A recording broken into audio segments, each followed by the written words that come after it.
He has said that he is receiving the best available medical care. The briefing will take place at the ANC headquarters Luthuli House in Joburg. 2 suspected criminals have been set alight in a mob justice incident at Muteti village in Denelton in Limpopo. According to information, the victims were cornered by a mob after allegedly trying to commit housebreaking. An angry mob allegedly assaulted the victims before setting them alight. Police have confirmed the incident, saying they are investigating. President Cyril Ramaphosa is this afternoon answering oral questions before the National Council of Provinces in Parliament. The proceedings are part of the annual oversight responsibility conducted by both houses of the institution over the work of the executive. Some of the oral questions the President is expected to give answers to relate to the ongoing scourge of extortion incidents and how the government plans to combat poverty and unemployment. Ramaphosa is also going to give an update on when the signing of the Health Compact Bill will take place. And the UN Security Council has unanimously voted to extend sanctions against Sudan for another year. The resolution renews the Sudan sanctions regime, including targeted sanctions and an arms embargo until the 12th of September 2025. China's Dai Bing says the extension is intended to prevent illegal weapons from entering the conflict zone and to help ease tensions there. The top story at 3 o'clock, KZN Police Commissioner Nhlanhla Mkhwanazi says the murder of the 7 members of the Nkambula family at Echobeni in the High Flats, was planned. For SAFM News, Gemudupi Makhalemeli. Coming up in your sports this hour, Snyman confirmed as permanent Blitzboks head coach and McLaren to give Norris priority in F1 title battle. I'll have more on this and other sports stories at 3:30. It is Game On! Game On! It is where the real lovers of the game dive deep into detail of the upcoming local and international fixtures. Join us on Game On as Mr. Sizwe, Click Click Bang Mabena and the legends zoom closer to the thrilling performance of the pitch personnel. How is your favorite team's performance? Find out on Game On every Saturday at 2 p.m. on SABC Sport on TTT Channel 4. Also available at your fingertips on SABC Plus and SABCSport.com. SABC Sport. For the love of the game. So why should I use We Buy Cars if I want to sell my vehicle? Because We Buy Cars buys cars. But will I get the right price? Of course. We Buy Cars buys thousands of vehicles and knows exactly what every vehicle is worth. Their buyers deliver exceptional service and pay you immediately. And how do I know what they'll pay for my vehicle? It's easy. Visit webuycars.co.za or use the We Buy Cars app.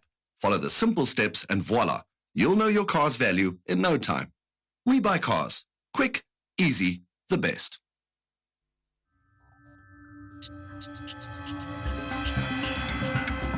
The National Pulse with Ashraf Garda on SAFM.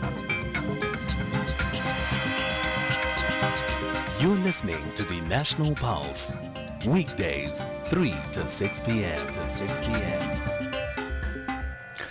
It is certainly the National Pulse, and perhaps a good chance to ask you what for you is going to be the big issue that drives the National Pulse today. Different day, different issues, or more of the same. Either way, we will find out, isn't it?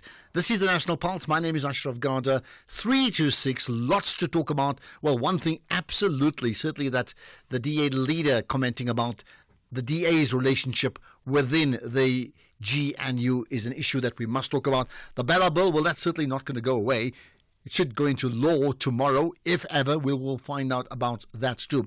By the way, just a quick thought. I bumped into someone today, and it often happens on calls as well, where people say they will call me Mr. And my response has always been like, hey, you know what? I don't want to be called Mr. Just call me by my name, Ashraf or Ashraf Garda. And I wonder how do you feel? I mean, when someone addresses you as Mr. or Mrs. And I don't mean titles like honourable in Parliament. That's another conversation. But I'm just talking just generally, Mr. or Mrs. When you address that way, how do you respond to that? So for me, I'm rather uncomfortable. And I wonder what your thoughts on that. If you have an opinion, let me know. Let's see who likes to be called Mr. or Mrs. or just by their first names or by some other name, whatever it is, whatever title. I like to know. Okay, let's get to the big issue of the day.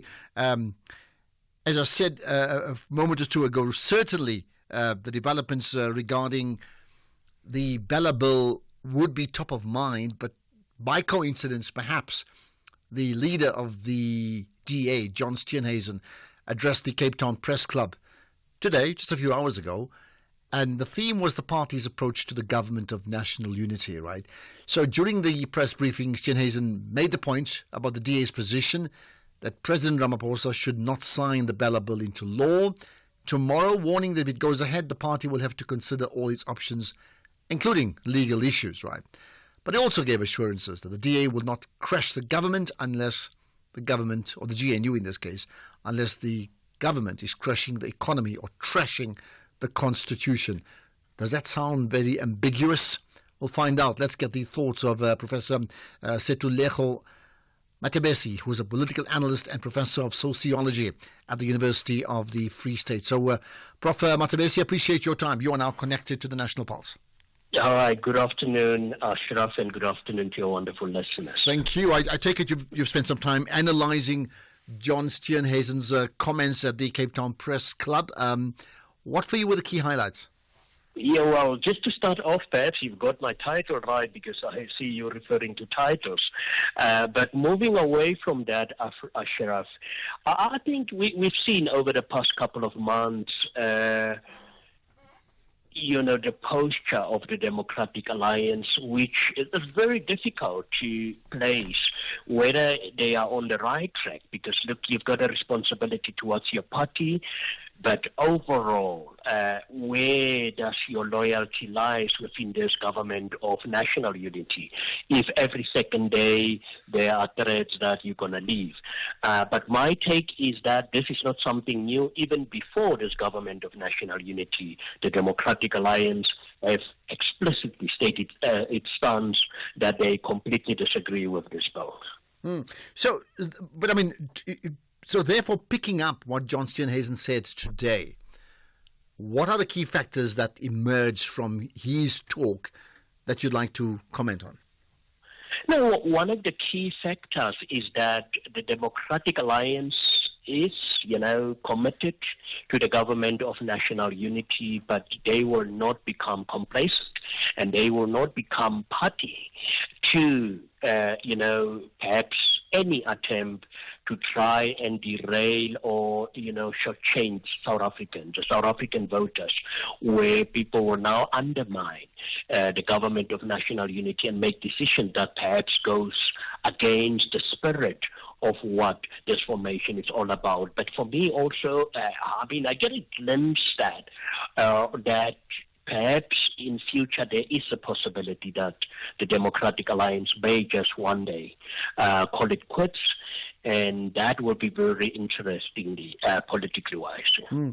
Now, with specific reference to the Bella Bill, he made the point that he met with the president, I think last night. He didn't actually give you details, didn't give us details as to what was that conversation, because then he still said, if they sign the bill into law, we have to consider our options, but the options would be following the legal route. Therefore, he has not given any indication that between himself and the president, they have negotiated a settlement, an agreement that would be win-win, that will allow the president to effectively enact the bill into law and still have the DA signing it. That means there's a deadlock there, right?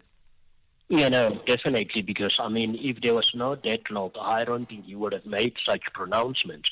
But what is key for me is that at least there has been attempts from the Democratic Alliance side to meet with the president, because, some people just believe that perhaps this is a posture of the Democratic Alliance and they are not lifting a finger to try and and discuss certain things behind the scenes. But this is a clear indication that at least John Steenhuisen did attempt to discuss some of the Democratic Alliance concerns, and there is a deadlock.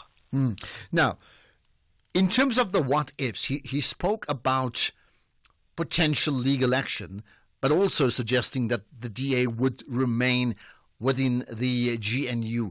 Do you find that a contradiction, that a key partner would take the other partner potentially to court, but still remain partners? No, not at all. For me, it's not a contradiction. As I've indicated, I would find it extremely strange because as a new bill has to be tabled. I mean, obviously, we all know what are the procedures in South Africa, public participation and all that. But that will mean that all parties to this DNA, GNU will be consulted.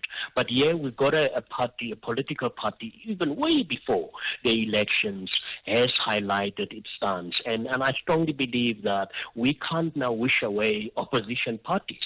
They still need to be independent, and I don't find that very controversial, or even that perhaps it's contradictory.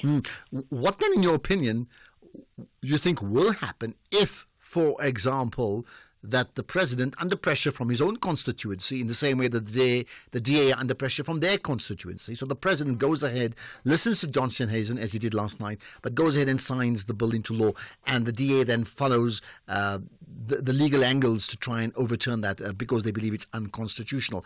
What do you think will then happen to the GNU?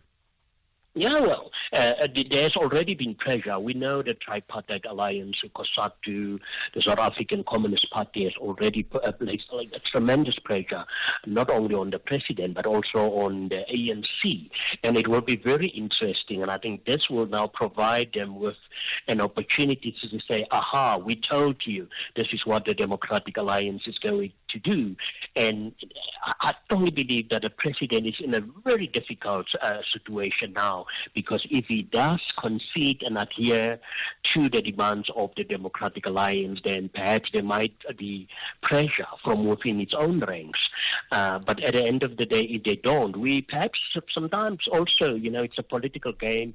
Perhaps the Democratic Alliance is also just playing a political game, because some of their ministers, will that be very easy for them just to walk away. So these are the kind of dynamics that will come to the fore when and if eventually the Democratic Alliance has to make a call.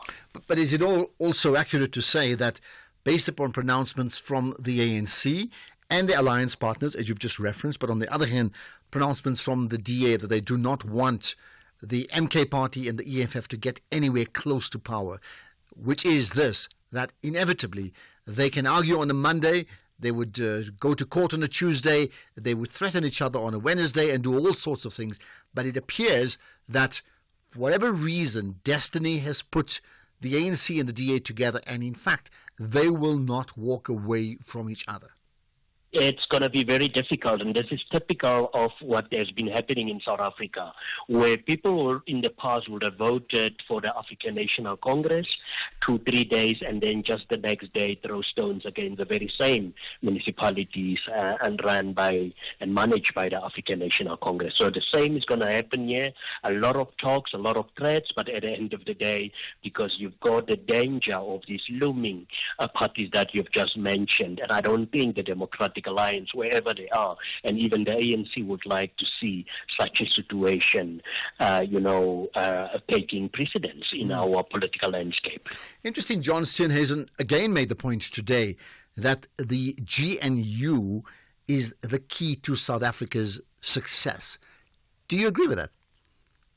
Well, for now, we don't have any other alternative. And South Africa has been yearning for at least, a glimpse of hope. And up until this far, the GNO does provide hope for many South Africans that there's undue pressure on a party which I strongly believe had an opportunity for more than 3 decades, and that is the African National Congress. So, yes, there is, for now, definitely the GNU is the hope for the future of this country.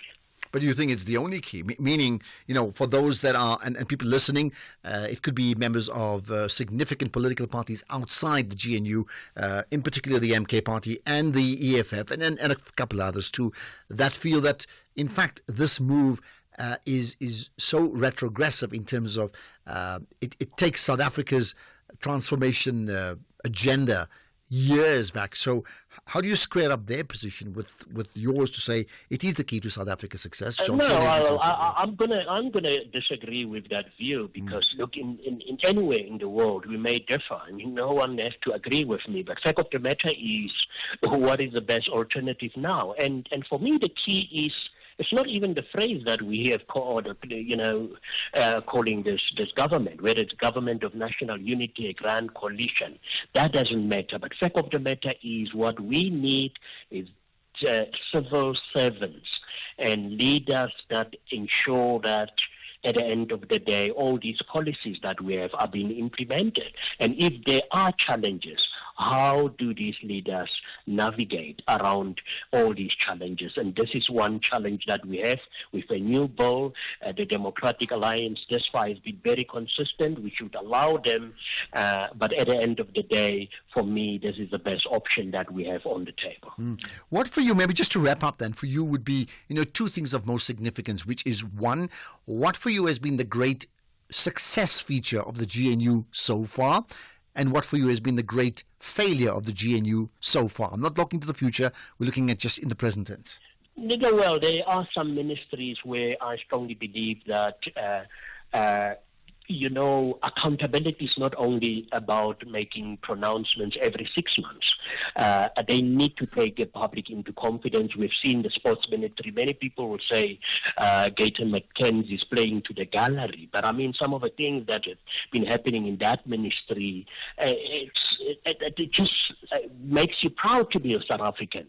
And these are the kind of boundaries that we need to, break down, the barriers that we need to break down. But for me, what stands out, it's been, the issue of accountability. We've seen the Ministry of Home Affairs, Treasury has always been doing quite well. So for me, what the key issue that stands out is that it seems as if there's a move towards more accountability. And maybe, therefore, to end with, maybe rephrasing what I said earlier on, do you get a sense, genuinely so, that this, some people talk about it as marriage, others talk about being in bed together, but in essence, it's a partnership, right? It's a partnership or it's a coalition. Do you get a sense that no matter what, that both parties, the ANC and the DA, fully understand that there is no real turning back from this, that they're in it together and they're going to have to ride this to whatever happens next, which is the next general election and beyond? Yeah, no, well, I mean, we're casting our eye on the next local government elections, but going forward, I can't see that any, rational leader of any of these parties, or these two parties, will believe that they can now move away from that. And remember, we've seen for the very first time that South Africans understood the power of the ballot box. And perhaps any party that is messing up now stands to be once again measured when the South Africans get an opportunity to go and exercise their democratic right, and that is by voting against or for a party that they believe actually respected the will of the people. And that's where we'll leave it. You being connected to the National Pulse, and for that I thank you for your time, Prof. Setulego Matebesi, who was a political analyst and Prof of Sociology at the University of Free State. Now, you must have an opinion, not just about the DA pronouncements today, but certainly of the conversation I've had with my guests. So what do you make of it? Let me hear it. 086002032. Get it off your chest. You can send us a voice note to 0614 104 107. Perhaps some original thoughts based upon what you've just heard. How do we take this conversation forward? You can also tweet. You know that, right? Tweet as well as on Facebook. This is the National Pulse. Umkhonto kaShaka is fueled up to make their presence felt. However, 2016 champs Masandawana want to eliminate their neighbors from the continent's inter-club competition. This is the Southern African Derby, the second preliminary round of the Total Energies CAF Champions League. Experience great vibes of African football. Mbabane Swallows FC versus Mamelodi Sundowns FC this Saturday, 14 September at 7:30 p.m. live on sabcsport.dtt channel 4. Also available everywhere for everyone, always on SABC Plus and sabcsport.com. Proudly brought to you by SABC Sport. For the love of the game. Catch the Tastemaster Junior this Tuesday evening at 7 on SABC2. It's another elimination week, and the bottom 6 are taken on a culinary trip back to school. For this challenge, they must create their dream lunchbox filled with nutritious yet delicious treats, and their creations are impressive. That's the Tastemaster Junior this Tuesday evening at 7. Repeat Wednesdays at 1 and Sundays at 4 p.m. Only on SABC2. Right, you can tune in to catch the rebirth of Mubango's new season on SABC2. It happens every Monday to Friday at 9 p.m. And in doing so, you will experience the drama and the excitement with new intriguing characters. And you should get used to the names now. Dr. Nonhlanhla Timba, played by Leleti Khumalo. And then the usuals, right? Azwindini, Rendani, Teboho, and Khosi.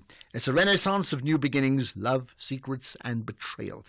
Remember, every Monday to Friday, 9 p.m. on SABC2. The National Pulse with Ashraf Garda. Right, from talking about the government of national unity or this multi-party coalition in South Africa to issues of a different sort with regard to the Sudan, right? As part of the Global Watch, let's talk about just that. The United Nations Security Council has renewed sanctions on Sudan's Darfur region, extending an arms embargo, asset freezes and travel bans for 12 months, so another whole year, right? All 15 members of the council voted in favor of the resolution, which extended measures first adopted in March 2005. So, well, we're talking about almost, is it right, 19 years, 20 years almost next year, right? So how effective are these sanctions? Do they work? What's the purpose? And what would be the end goal of all of that? To help us through all those answers is Zinat Adam, the Deputy Executive Director at the Afro Middle East Center. Zinat, you are connected to the National Pulse. Thanks for joining us. Good afternoon, Ashraf, and good afternoon to your listeners. Right, much appreciated. First of all, this extension, is that surprising, or considering it's been almost 20 years, that's like this is the normal annual renewal? It's an annual renewal, and it's expected on a regular basis. They have a panel of experts that then oversee the measures of sanctions. Now, recalling that this was implemented in 2005 at the height of the Darfur war and the situation in Sudan, what has transpired since 2005 is a number of issues. One has been that there's been a split in Sudan, where you have South Sudan having been established as a separate country. So that has its own implications. And then you've had the revolution that took place just a few years ago, where Omar al-Bashir was removed from power.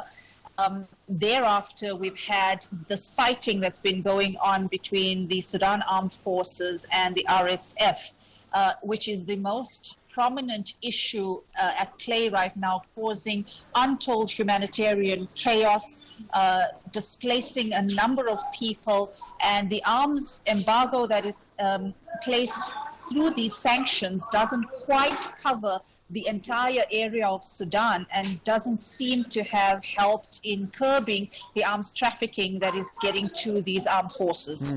So therefore, in terms of the initial sanction of 2005, what was the primary reason for that at that time? At that time, you had a situation where the regime had empowered a group of people called the Janjaweed, who were committing and perpetrating numerous abuses in the Darfur region.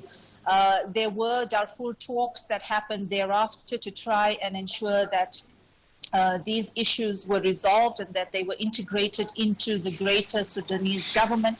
But what we're seeing now, since the fighting between the RSF and the SAF, is the remnants of that have really come out. And the RSF actually traces its roots back to the Janjaweed of 2005.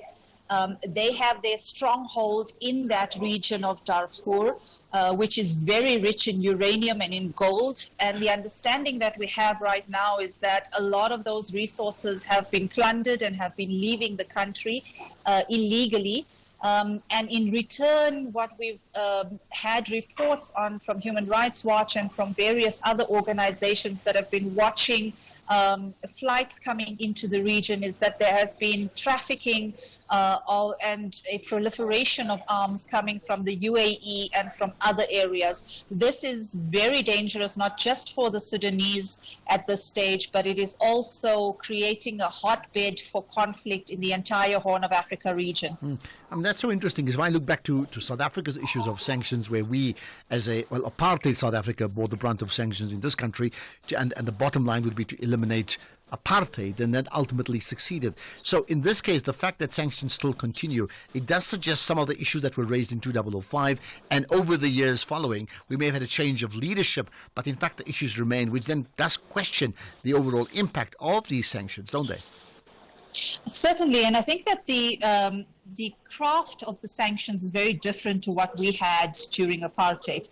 It's more of an arms embargo, and it's very targeted.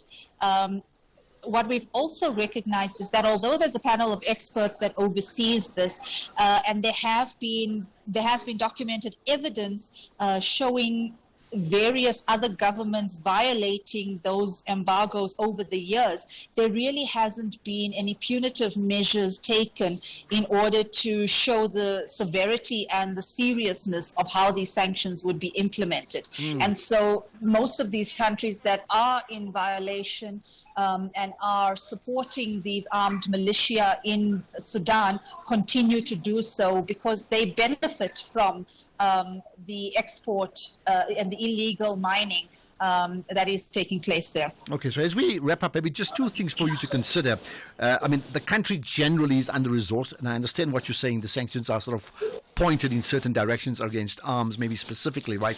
But therefore, considering Sudan is under-resourced, what impact does it have on the country in general, and what impact does it have on an impoverished civilian population? Well, we're not only looking at an impoverished civilian population, but we're looking at a population that has been under a year of extreme war and displacement. You're looking at very serious human rights violations. You're looking at a humanitarian crisis that is unfathomable. And not many of us talk about this because we're distracted by other humanitarian issues around the globe. But this particular one is one of the worst that we have on the continent right now. And so the seriousness with which we need to be dealing with a matter like this is really not being elevated, especially when this sanctions regime only targets a particular province of Darfur and not the entire country of Sudan. We're looking currently at photographic evidence of weapons that have been trafficked into the region. We're looking at drones that have been used against civilians. We're looking at the additional proliferation into the hands of the warring parties. And although there has been an attempt at peace talks in Geneva that was sponsored by the United States, those seem to have failed because one of the parties, that's the Sudan Armed Forces, decided that they would not participate in that. And then we obviously have the question around the UAE's efforts in sponsoring such talks while also providing weapons to the RSF, the Rapid Support Forces. And that's where we really appreciate your time. I think, as you say in passing, Zinat Adam, what's central to all these conversations ultimately is the impact on the people. It always is about the people, and often the people get forgotten in these high-level diplomatic decisions and communiques and decrees that do take place. I appreciate your time and being connected to the National Pulse. Zinat Adam, the Deputy Executive Director at the Afro-Middle East Center. Let's get the news headlines. Here's Madupi. Thank you very much, Mr. Garda, and a very good afternoon. In your headlines this hour, police say they suspect that the massacre of 7 family members at High Flats in southern KZN could be related to a family feud or business-related tensions. DA leader John Steenhuisen has warned President Cyril Ramaphosa that he will pay the price if he insists on signing the Basic Education Laws Amendment or the Bella Bill into law tomorrow. And the US will today announce that it supports Africa's quest for 2 permanent seats on the Security Council earned one seat to be rotated among the small island developing states. And those are your headlines. A full news update, 4 o'clock. SAFM, guiding you through the rush hour traffic. Good afternoon. Starting off in Gauteng, the M2 westbound in Crown has delays approaching Main Reef Road. The R21 southbound in Kempton Park has a crash near Voortrekker Road, and Santon Drive westbound slow moving towards Marie Avenue. In KZN, the N3 northbound in Pietermaritzburg is closed between Ashburton and Market Road. That's due to blasting cleanup works, so you're asked to expect delays. Umgeni Road westbound slow moving through Springfield Park, and the R620 has roadworks with traffic restrictions in the central market area, so expect delays. In Cape Town, the N7 Jakes Hartwell Drive southbound slow moving towards Voortrekker Road. The M3 southbound is slow moving towards Rhodes Drive. Main Road outbound in Observatory is slow moving towards the N2 highway, and Baden-Powell Drive in Muizenberg has sand on the carriageway at Coastal Park. With your traffic update, I'm Irma G. This is SAFM Sports with Tuming Khapele. And to me, of course, is our Minister of Sport. What's in your sports bag today? Well, a very good afternoon to you, Ashraf, and our listeners. We start things off with rugby, where former Springbok Sevens captain Philip Snyman has been named as the head coach of the Blitzboks after serving as an interim coach for 6 months. Snyman took over as interim coach in March, and under his guidance, the performance of the Blitzboks has definitely improved, where they won the World Cup or the World Rugby Sevens repechage tournament in Monaco to gain entry to the Olympic Games and eventually walk away with bronze medals at the Games. He will be with the Blitzboks until the next Olympic Games in Los Angeles in 2028.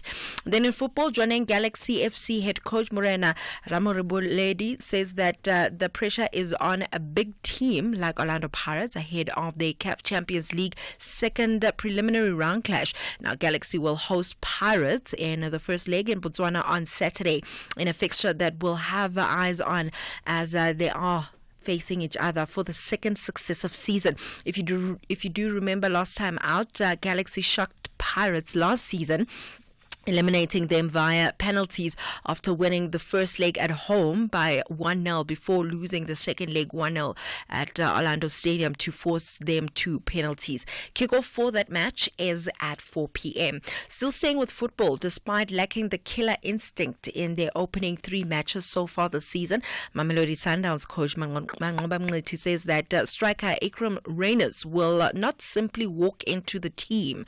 Now, the Brazilians were eliminated from the MTN 8 by Stellenbosch FC after losing both legs 1-0 in the semi-finals, while goal ace Reynolds was cup tied. And now that he's available, Mngqithi has made it very clear that the forward will have to earn his spot in the starting lineup.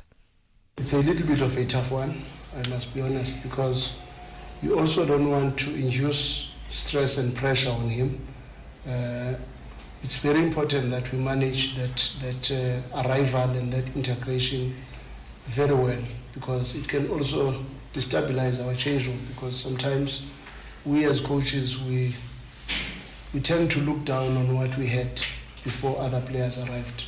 And that makes a very big difference and can cause a lot of problems in the change room, because I do believe when we bring a player like Ikram, it's because we want him to add on what we have, but it's not that we want to minus certain individuals in the team, and it becomes very bad when in the beginning of the season you have not scored goals, and now you want to prioritize making sure that you use particular players and at the expense of other players, because you don't want to kill anyone. You want everybody to still remain with a belief that I still have a chance here, because if you just hand it over to Ikram without him working hard for it, it may also kill the other players that start to now realize that maybe their time in the club is up. So it's very important that you manage that integration very well and not create unnecessary commotion within the group.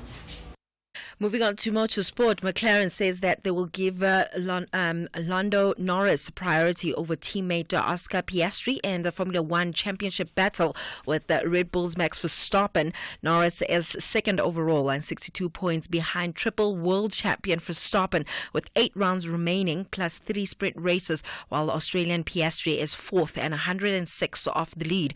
There are a maximum of 232 points still to be won in the Drivers' Championship. In rugby, Stormers Director of Rugby, John Dobson, has confirmed that Springbok playmaker Damian Willemse's long-awaited return from injury will in all likelihood be as the starting flyer for the Stormers. Willemse, who missed basically the entire of the 2024 Rugby Championship due to a finger injury, is currently in pre-season training with the Stormers and is set to face the Ospreys on the 28th of September. And speaking in a URC media roundtable, Dobson confirmed that Willemse will likely start at fly half in the absence of Mani Lebok and Sasha Feinberg Mgomezulu, both of whom are currently with the Boks. And finally, in cricket, a new look England side slumped to a 28-run defeat to Australia in the first T20 international. Australia made a blistering start with Travis Head smashing 59 from 23 balls as he and opening partner Matthew Short put on 86 in the first 6 overs. But England, who handed T20 debuts to 3 players and were captained by Phil Salt for the first time, produced a superb fight back to bowl the Taurus out for 179. That's it? That's it from my side. And you've got thumbs up. Just quick one, I'll give you like 30 seconds pitch. There's a big event happening tonight. There's a big event happening tonight. It's the G Sports Awards celebrating women in sports, whether they are journalists, administrators, athletes, it doesn't matter. It's all happening at 11. I'm looking forward to being at the awards. And I'm going to talk to you about it later on. Yes. Must do just that. Right, more sports in an hour. Unlock a world of benefits. Welcome to SABC's TV License Rewards program. Ready to make your viewing experience more rewarding? Say hello to perks that go beyond just watching TV. Join us today at sabctvlicenserewards.co.za and instantly receive your first reward. But wait, there's more. You can get up to 500 Rand back. Become part of something bigger, a movement where watching TV isn't just a hobby, it's a catalyst for positive change. Register now at sabctvlicenserewards.co.za and open the door to a world of benefits. Plus, every time you tune in, you're making a difference. T's and C's apply. Remember, TV license fees aren't just payments, they make a difference.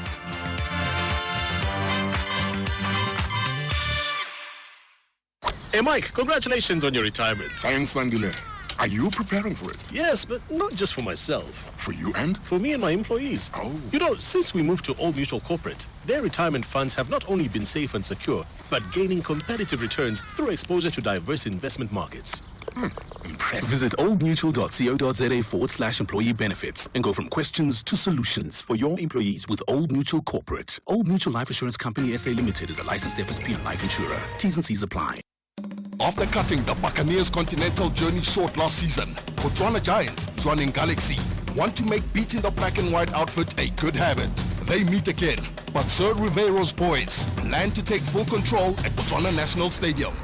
This is the second preliminary round of the Total Energies CAF Champions League. Experience great vibes of African football. Joining Galaxy FC versus Orlando Pirates FC this Saturday, 14 September at 4 p.m. Live on SABC Sport on TTT Channel 4. Also available everywhere for everyone, always on SABC Plus and SABCSport.com. Proudly brought to you by SABC Sport. For the love of the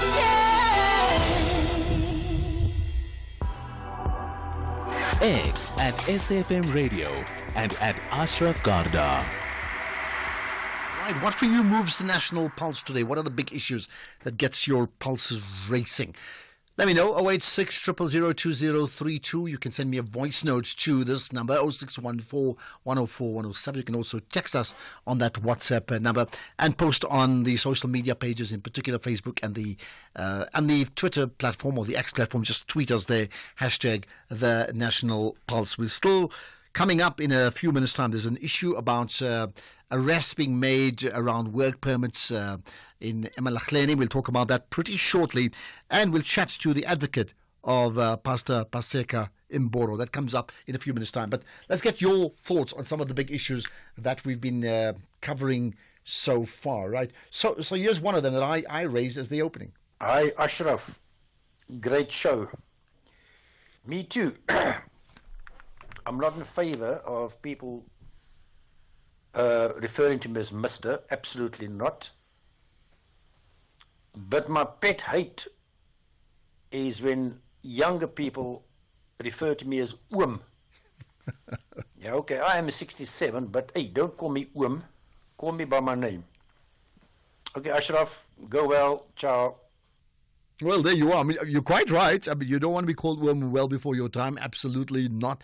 Although I think in many cultures, particularly, I think in the various strands of the dominant black cultures in South African society, African, coloured, Indian, if I can generalize, generally, I think we've been told if you don't know the person's name and that person's older than you, you just call them uncle or a term worm. But that's very different to people on a one-on-one basis calling you Mr. because they want to be formal with you because they think they don't know you well enough. And I think that's the point, right? Okay, here's some more.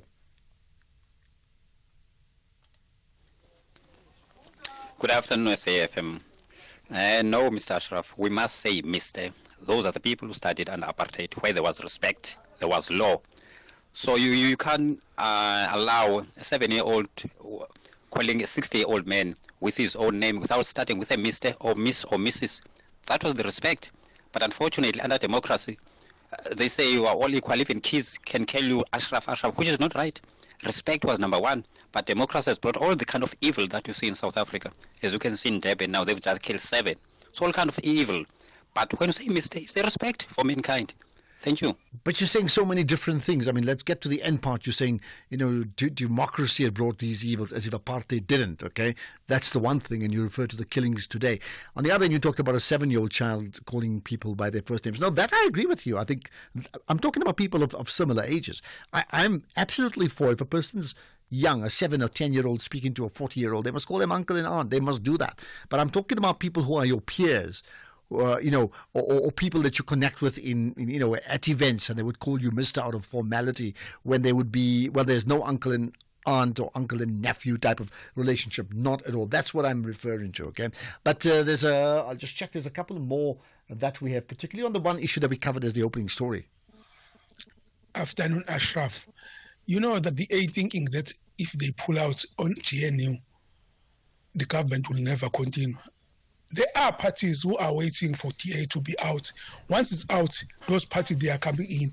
I'm talking about EFF and Umkhonto Wesizwe. Then if the TA thinking that they'll scare the government, they're playing the game. Because those people, they are waiting for them to be out. Thank you. Well, I mean, you bring an interesting point. You see, the position is this, on all the things the DA has said in the last few days about how disappointed they are with the president, etc. They've not said they're going to pull out. They've said we will consider following legal action, okay?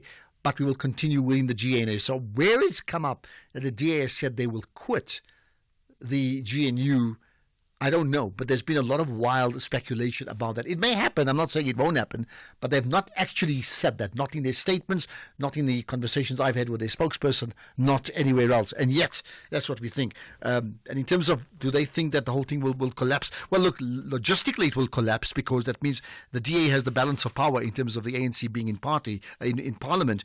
But that would obviously push the ANC to the MK and the EFF, and clearly we know that the DA does not want that. That is why the GNU will hold. That's exactly the reason why they stuck to each other like glue. Don't you think so? Let's talk about Pastor Paseka Imboro after this.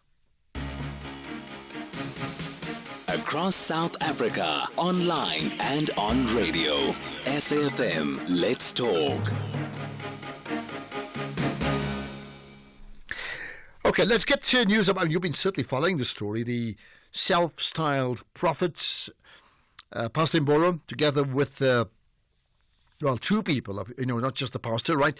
That Clement Baloyi, his bodyguard, were released today after more than a month in custody following the arrest on the 6th of August on 12 charges, including kidnapping, possession of an unlicensed firearm, discharging a firearm, assault, and malicious damage to property. Now, they've been released on bail. With me is Advocate Mo Africa Wamalai Maila, who's the defense advocate representing Pastor Mboro. Appreciate your time, Advocate. Thanks for joining us and connecting to the National Pulse.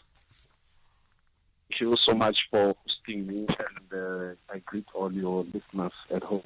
Okay. Firstly, I take it, are you surprised that the state did not oppose bail this time round? No, it was we set a case like that so that they should not have any ground to oppose.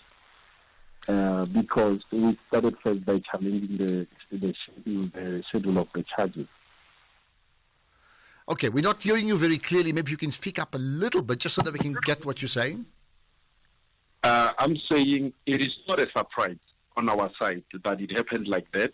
We, as the defense lawyers, advocate, we set up our case in such a way that the state should not have any grounds to oppose. Okay, I got that. What was it that so convinced the state they have no grounds to oppose? What did you say? Because what the state did, remember there are almost 12 proliferation of charges towards Prophet Mboro. There is also 9 towards Baloyi. So what we did, we dealt with the main charges that were taking the whole charges to Schedule 5, which is kidnapping and the gun related. So now when we took them to 1, because the gun number 1 is the replica, number 2, the children, and the court set on the 5th of September, which necessarily, the children's court, which necessarily rendered that the kids belong to their father. So when we brought all that, it defeated the 2 charges, the main charges, then automatically that took the schedules low. When it's Schedule 1, then the bail has to be granted without the applicant proving to the state that it's in the interest of justice for bail to be granted to him. Okay, so what happens next now? What happens next is that we are waiting to hear what the state say. They claim that there were 2 guns. We want them to find the other gun. Perhaps, as they claim it's the real gun, we will see the real gun, and maybe there will be a case, but so far there is no case. Okay, give us a sense of the state of mind then of the accused, in this case Pastor Mboro and his bodyguard. They are in a way, especially Prophet Pastor Mboro. He is jovial. He's in a jovial mood. He's not a very stressed person. He knew. He trusted the legal team. We showed him what needed to be. Remember, he could have been released on the 2nd if our case could have been heard, but it was postponed for further investigation to the 9th. When we came on the 9th, there was an application for refusal of a presiding officer. We came then on the 13th. On the 13th, that's when our matter was heard. It couldn't be finished. Then we came today again, which is the 14th, and he was released. So necessarily, if it wasn't of the time delaying tactics, we could have been long released. So therefore, he was fine. He knew that very soon he should be out of that place. Okay, you're very convinced about that. So the state, I understand the case continues on the 21st of October. Perhaps you can share with us, what would be your stance going into the actual case then? Our stance going into the actual case is very simple, is that there is no case, in a sense that everything that they're trying to bring, it is nothing, They were using the gun to be Schedule 5 because it was used in kidnapping. Now there was no kidnapping. So therefore, it's not wrong to hold the replica. It's not wrong to hold machetes or the pangas, as they are known, because he never harmed anyone. In essence, if his son was harmed, we can even tell you that this was probably a self-defense, but he never even harshly defended himself by harming anyone. So we are waiting for the state to see what will be their tweak.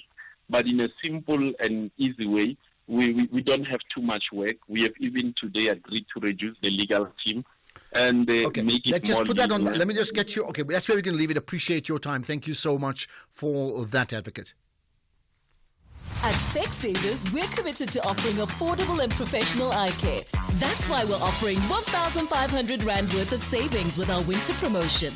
Get a free frame up to the value of 1,500 Rand or use the 1,500 Rand on one of our leading lens enhancements.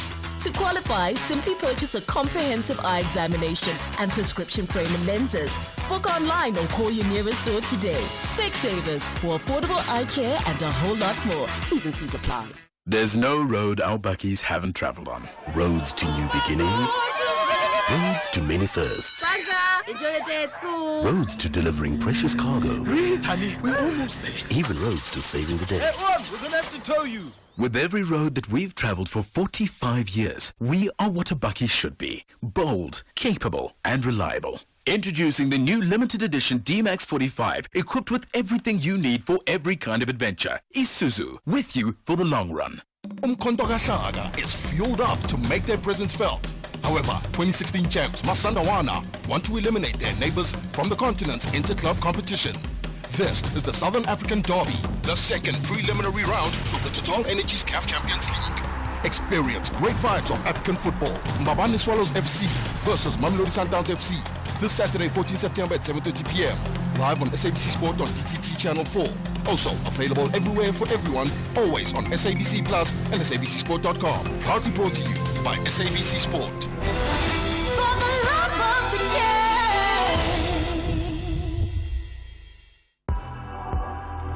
X at SFM Radio and at Ashraf Garda.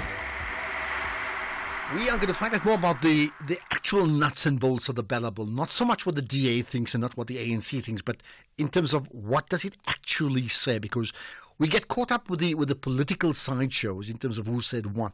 But we'll find that out just after the news at 4 o'clock. So do listen out for that. In the meantime, police in Emalahleni recently arrested over 40 undocumented foreign nationals, and they were found to be working at local businesses without valid permits. So is it common knowledge that employing a foreigner without a valid permit is illegal? And what happened to the business owners as well? Let's find out from Captain Eddie Hall, who's the spokesperson for the Woodbank Police. Captain Hall, appreciate your time. Thanks for joining us on the National Pulse. Ashwin, good afternoon, and thank you for the opportunity to speak to you guys this afternoon. All right, so what sparked off the arrests of these 40 undocumented foreign nationals? Well, basically, we had a multidisciplinary operation between the Woodbank police station. We had law enforcement from the local Emalahleni law enforcement. We had members of the Home Affairs. We had also the Labour Department.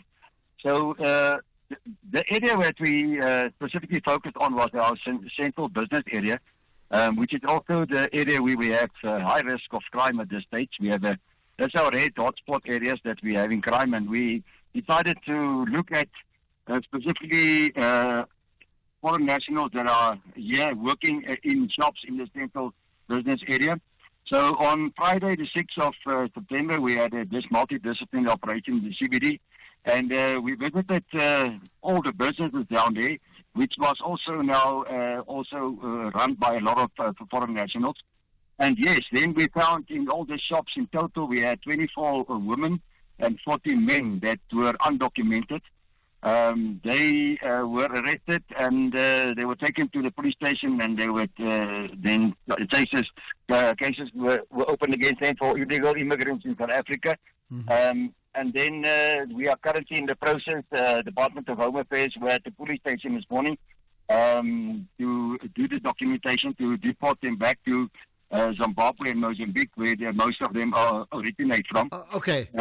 So two parts of that. I mean, they were undocumented, so that's the first reason why you would deport them. But not only were they undocumented, they were also employed by businesses, right? What then happens to the businesses? Yeah, you're 100% correct, Ashwin.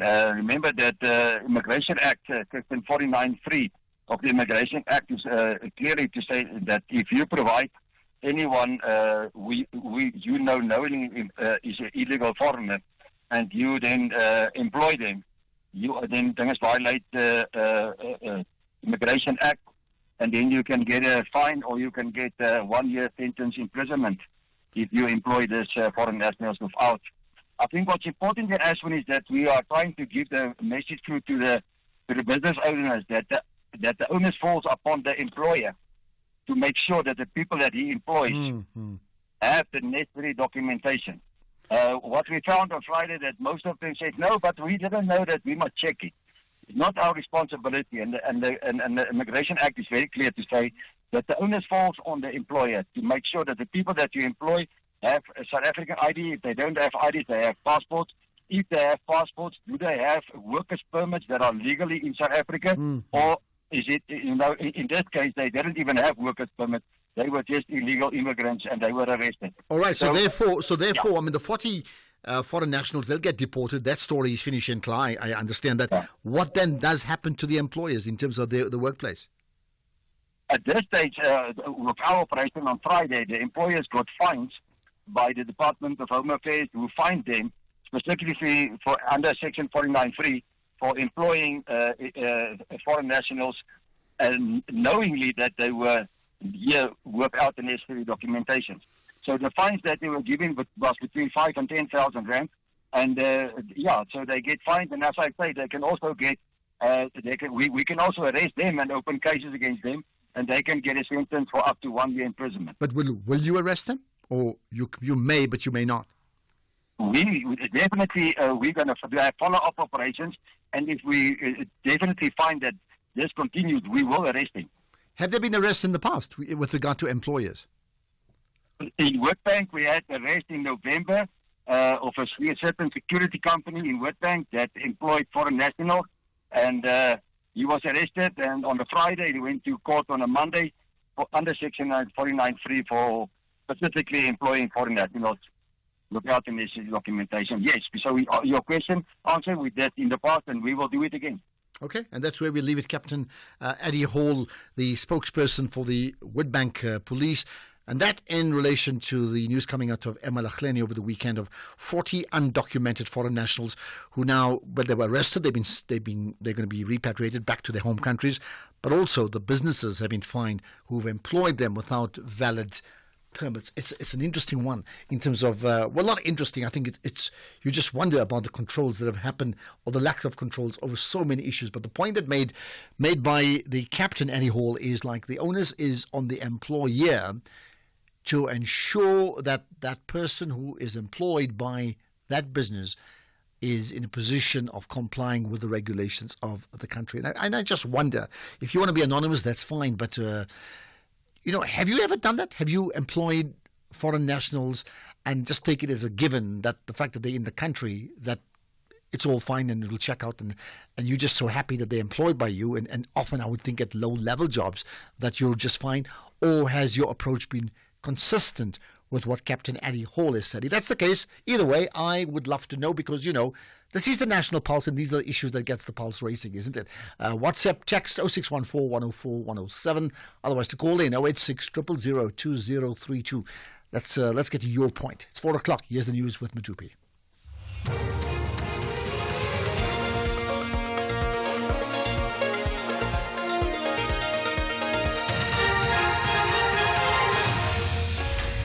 Thank you very much, Mr. Garda. The top stories this hour: KZN police boss speaks on family massacre, and Steenhuisen warns the president against signing the Bella Bill. A very good afternoon. Police suspect that the massacre of 7 family members at High Flats in southern KZN could be related to a family feud or business-related tensions. It's believed that the armed attackers stormed into the home while the family were watching TV last night. Provincial Police Commissioner Nhlanhla Mkhwanazi says the murder was planned. He says he has deployed a provincial team to spearhead the investigations and to search for the suspects. When the assailant came in and they shot and killed 7 family members. Amongst the deceased are 3 females and 3 males.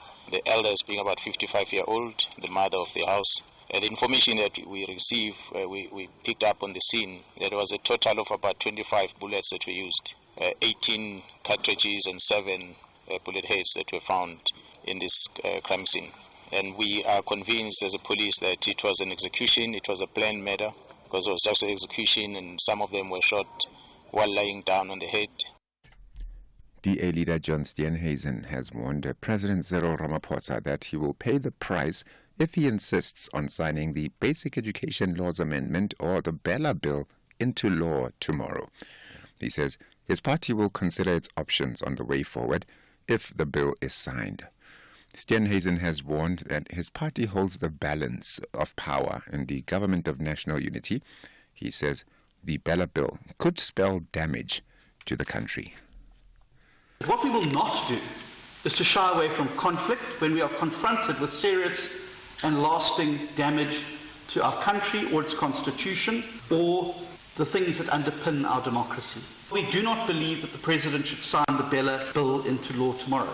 Among other issues, we believe the bill compromises the rights of children to mother tongue education. But if the President does go ahead tomorrow and sign the Bella Bill, we will have to consider all of our options on the way forward. In a multi-party government, leaders need to respect the constraints and imperatives of their partners. And any leader that tries to ride roughshod over their other partners will pay a price. Please note that the following story may offend sensitive listeners, including children. Police in the Northern Cape have opened an inquest after the discovery of the decomposed body of a man inside his padlocked shack in Khadeshiwe. The family of a 50-year-old Ikaneng Thomas says he disappeared for 2 weeks before his body was found. The family says the shack was still locked when his decomposed body was found wrapped in a blanket on the bed and his hand had been separated from the body. Eskom in the northwest says it has reported a sharp increase in infrastructure vandalism in the Mahikeng and Mabatu areas, with the most recent incident targeting the Top Village substation. The entity says that the vandalism has severely impacted power supply in the region, raising concerns about potential widespread outages. Spokesperson Ezekiel Baruti says during a site visit to the Seremane and Top Village areas, Eskom contractors were reportedly intimidated and extorted by individuals claiming to be part of the so-called construction mafia. Eskom strongly condemns these acts of vandalism, which cause not only substantial financial losses but also disruption to essential services in the areas affected. Communities are asked to report all acts of vandalism and theft to Eskom as well as law enforcement agencies. And the U.S. will today announce that it supports Africa's quest for 2 permanent seats on the UN Security Council and 1 seat to be rotated among small island developing states. U.S. Ambassador Linda Thomas-Greenfield will make the announcement at a discussion hosted by the Council on Foreign Relations in New York later today. Our correspondent, Sherwin Bryce-Peace. The move is reportedly part of Washington's efforts to repair ties with the African region, where many countries have been opposed to U.S. support for Israel's ongoing war in Gaza, and to deepen relations with Pacific Island nations in an effort to counter China's influence in the region. UN member states have been engaged in a years-long process on UN reform that has moved at a snail's pace, frustrating many developing states seeking change. Washington also supports permanent seats for India, Japan and Germany on the Council. In a move likely to irritate Africa, Ambassador Thomas Greenfield told Reuters that the United States did not support expanding the veto power beyond the 5 states that currently have that privilege. Sherwin Bryce-Peace, SABC News, New York. The top story this hour, police suspect that the massacre of 7 family members at High Flats in southern KZN could be related to a family feud or business-related tensions. For SAFM News, Gemudupima Khalemeli.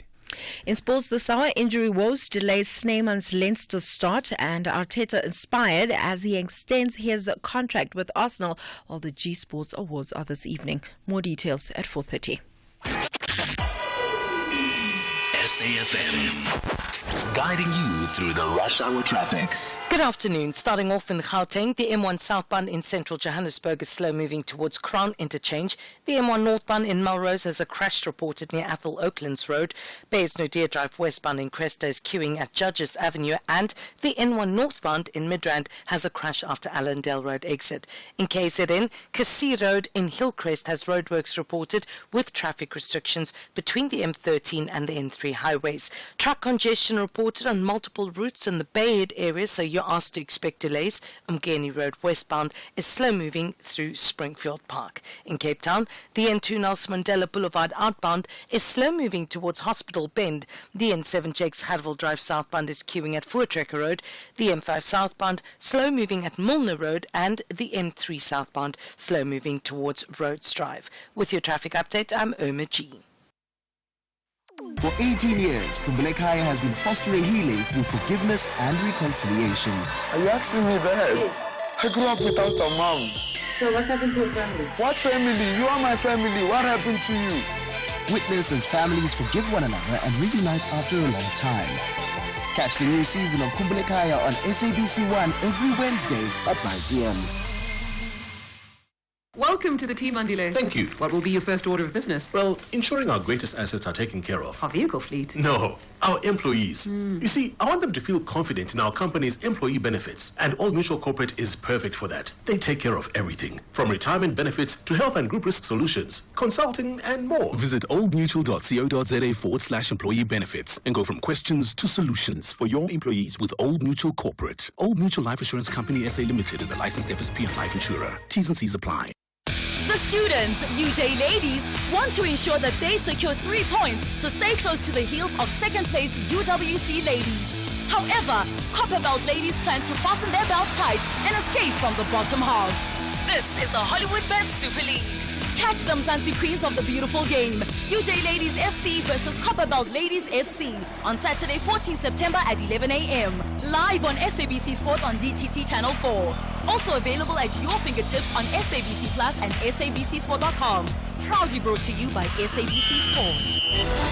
For the love of the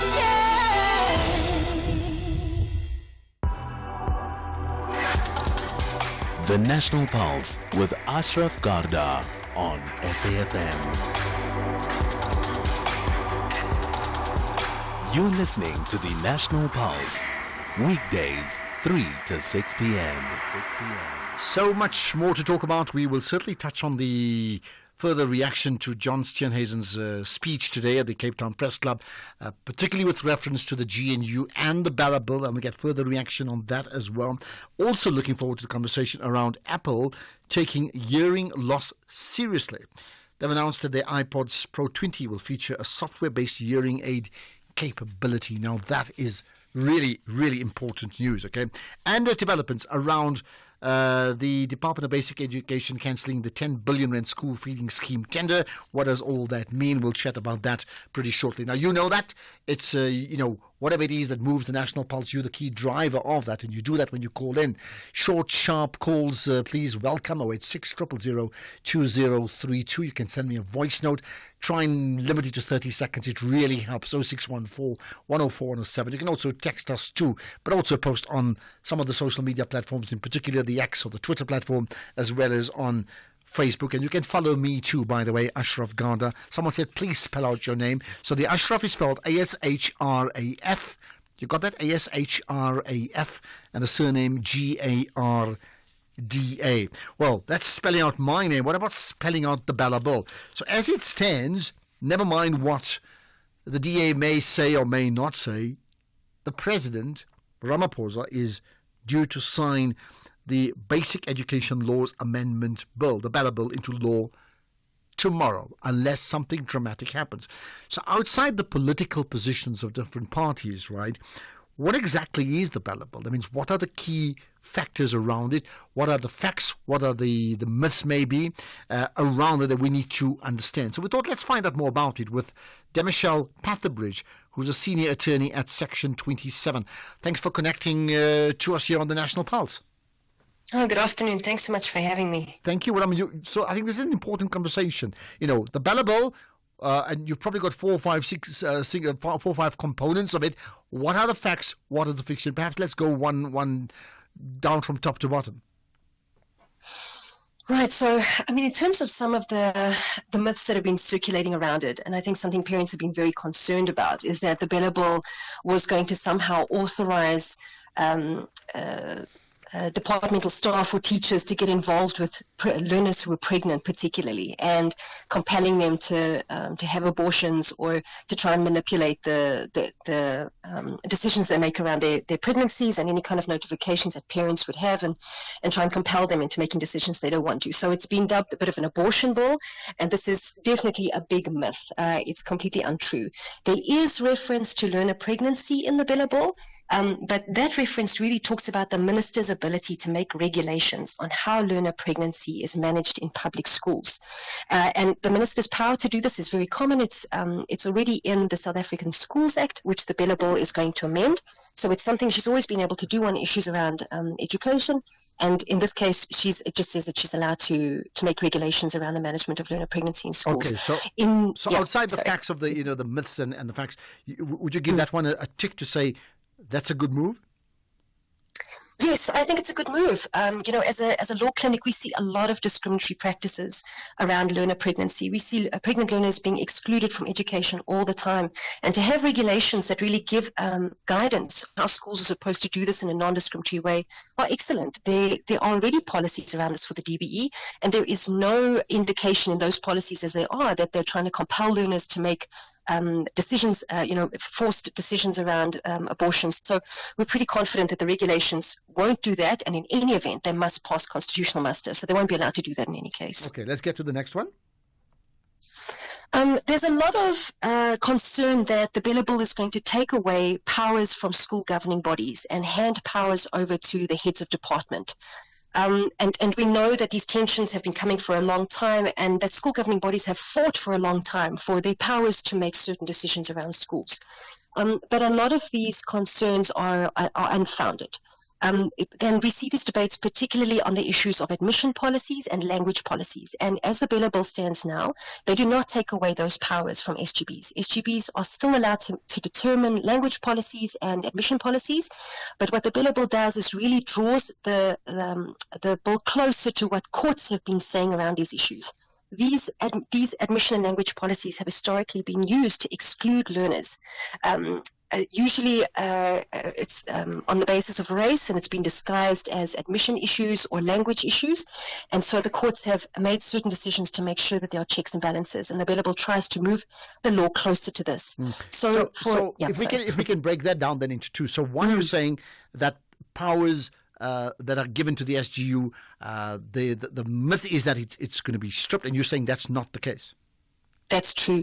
They're not going to be stripped. They are still allowed to make admission policies and language policies. There are just a few more checks and balances. So, for example, with your language policies, there are now factors that SGBs must take into consideration when developing their language and admission policies, and important things like. So give us an example of that. I mean, in terms of what could they do regarding language policy up to now, and if the bill is enacted into law, what would happen after tomorrow? So before, they just said that school governing bodies were allowed to determine language and admission policies. But what the bill says now is that in that determination, they must consider factors like the language needs or the admission needs of a broader school community. What are the best interests of the child? Make their decisions based on equality and equity, the changing needs of the school community, effective use of classroom space. So really just making sure that important considerations form part of how these policies are developed. And on that basis, who makes that call now? So would it be, again, the SGB after considering all of the above, or would it actually be provincial government or national government who will then determine and I'm just thinking, I'm saying Western Cape particularly because of the DA position. So I'm thinking of a school in Cape Town who will make that decision in terms of the language of choice in that school. So in terms of the policy, the school governing body they will make the decisions on what the policy says. But what the billable allows now, and this is based on what the courts have been saying, is that there is a space for the head of department to intervene and to direct a public school to adopt more than one language of instruction. But before a head of department makes that kind of decision, there are also checks and balances for the department. They too must consider a number of factors. They've got to stick to very strict processes of notifying the school, the SGB, the school community. They've got to give people an opportunity to voice their opinions about this. Once a decision is made, they must notify everyone. They've got to make sure the school is given resources and are able to accommodate the decision. And if an SGB is still unhappy about this, there's a right of appeal. They can appeal the process to the MEC. And this is really what the courts have been saying around language, that yes, the SGBs have a right to determine language policy, but it's not an absolute right. There is space for a head of department to intervene when it's reasonable. And when the head of department does that, there are also checks and balances on the department side. All right. So I really think, on that one in particular, right, we know that the DA and other parties within the GNU have opposed the ANC's position. What does Section 27 make of it? So we are really all about the law. This is what the courts have said. And the reason they've said this is, again, because there have been discriminatory practices where schools of a particular language have said, we are closing our doors to any other student that speaks another language, and often those students were of a different race. And that's been seen as unconstitutional and discriminatory. And so in order to prevent that kind of thing, they've given heads of department powers to intervene in this way.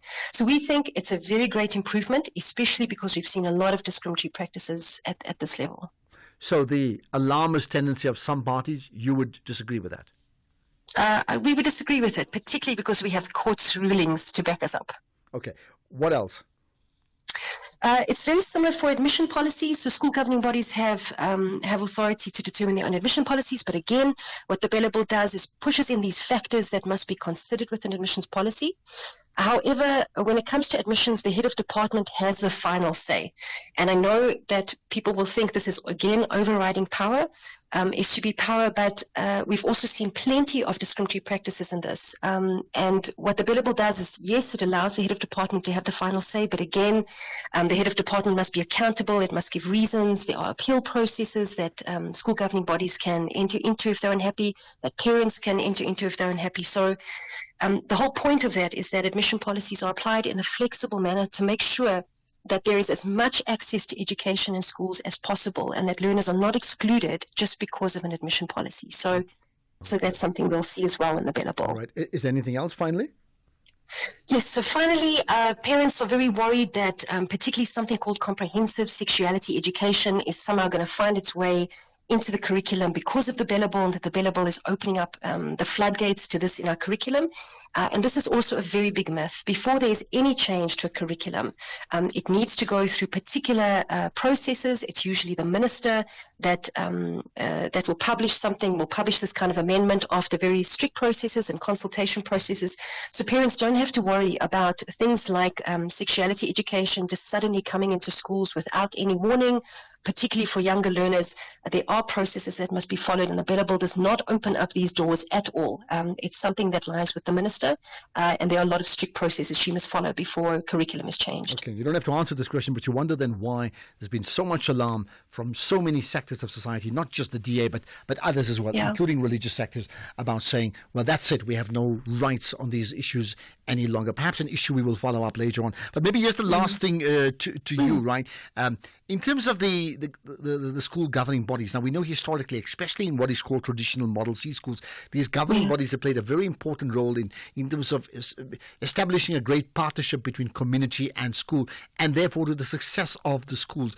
If you find that, whether it's true or not, if the SG, the school governing bodies, if they feel that their powers are being trimmed, you may find less interest in these key members of society and community wanting to participate in the schools. Would we actually find therefore a weakening of the school structure, considering that the government generally does not have a good record in actually managing education in our country? Sure. That is a very interesting question. I think what the Bella Bill does is it ensures that there is plenty of consultation when decisions are being made. I think it opens up that space for meaningful engagement between school governing bodies and school communities and the department. So I think the Bella Bill, we're going to see a strengthening of that.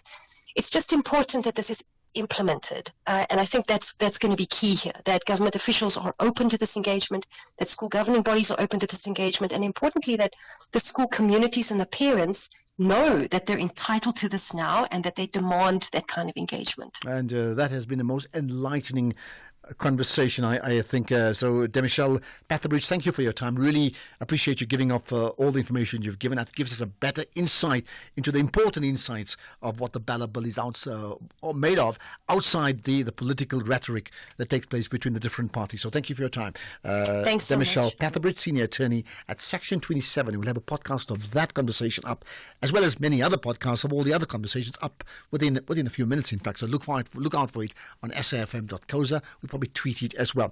Let's talk about the Department of Basic Education with regard to the feeding scheme tender after this. X at SAFM Radio and at Ashraf Garda. So you may be following the story, and it's a really bizarre one. This the feeding scheme tender, 10 billion, and I'm saying billion, 10 billion rand school feeding scheme tender, which would have centralized the distribution of meals to millions of pupils in 19,000 schools across the country. Now, what does this mean in terms of that tender now being cancelled? What does it mean ultimately in terms of the rands and cents of who replaces who in the tender?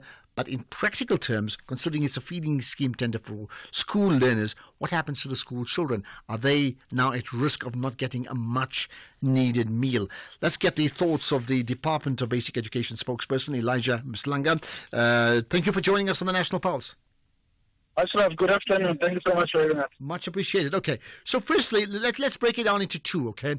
The tender, the 10 billion rand tender has been cancelled. Why? Well, it's not just a tender, Ashraf. It's important to contextualize this thing. It was really a modernization approach which the department had been working on for some time to improve the way the feeding is taking place across the country. After some work was done and it was found that there were weaknesses in the system and that a new approach needed to be put in place. And when the matter was brought to the minister, she asked certain questions. And as a result of that process of interrogating this, she felt that we needed to cancel the tender, continue with the work of doing due diligence and bringing onto the table all the relevant information that she's been asking for. And the reason for that was that when she was appointed to the post, the process was already underway and there was a tender advert that was already out. So she felt that the process of her getting that information while the process is also underway was not going to work. That's why she stopped the tender process. Okay, so having stopped the tender process, what happens next regarding the tender, the work, I'm deliberately dropping the word tender, the work of replacing that vacuum that has been created by the cancelling of the tender? No, there's no vacuum, Ashraf. The learners are eating every day. There's a model that we have been using, and the learners continue to benefit through that model that is in place at the moment. So there's no disruption. All the 9.6 million children in the system are continuing to have their meals every day, except that the department had felt that there were inefficiencies in the system which need to be addressed. So at the moment, there's no disruption to feeding. It will continue as has been the case. Okay, and that answers a very important question about feeding, especially for young children, school learners who absolutely need that meal besides just learning. And how long will this continue? Is it indefinite as part of this new system, or will that change down the line? No, the minister said in Parliament last week that the current model will be in place until a new one comes into place. When that will be, we don't know.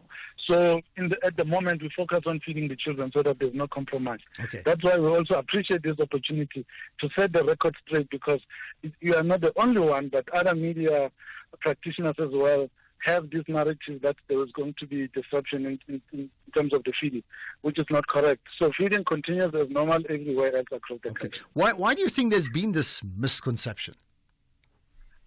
Well, you see, the thing is that when something emerges in the media through unconfirmed reports, it can be distorted. So what is the truth is what the minister has said in her reply to questions in Parliament last week, where she provided all the information. She actually emphasized the fact that feeding would continue and that there would be no disruption. So people understood whatever they were understanding because they were reading some reports in the media which didn't capture the story accurately. Okay. Is there anything else you'd like to enlighten us on regarding the tender and the feeding that you think we need to know? Well, we say it's a 10 billion rand tender, but it's actually not. So the 10 billion is the actual annual budget of the feeding, and it goes to various things, the food handlers and all other things in terms of also paying the service providers that are there in the system. So the tender did not necessarily cover all of those things. So even just that terminology is not assisting, but I guess it works in terms of giving the nation the extent of the magnitude of the school nutrition program as a whole, which the department is handling. Okay, and that's where we will leave it. Appreciate you giving us your time and sharing what I think are really very important, not just insights, but the reality of what will happen to the school children under this school feeding scheme, replacing the tender that's been cancelled. But as you say, all systems go until that gets replaced, which is whenever, wherever. But for now, they will get their meals. Elijah Nklanga, the Department of Basic Education spokesperson, thank you for connecting to us here on the National Pulse. Right, more to come. Let's pick up some of the important issues that you have raised. So here's one around this thing called apartheid. Ashraf and the SAFM listener. Ashraf, you know, like we need to keep our city clean, you know, our town clean, because we find it clean. So we cannot just keep on blaming the apartheid. You come in there, you distorting everywhere and so on and so on. The city looking like, you know, a shanty area. All of a sudden we will blame in the apartheid. Let's just, you know, teaching ourselves that, I mean, if we come into the city, find it clean, or anywhere where like maybe it's clean, leave it clean as it is. Particularly here at the Kurleni.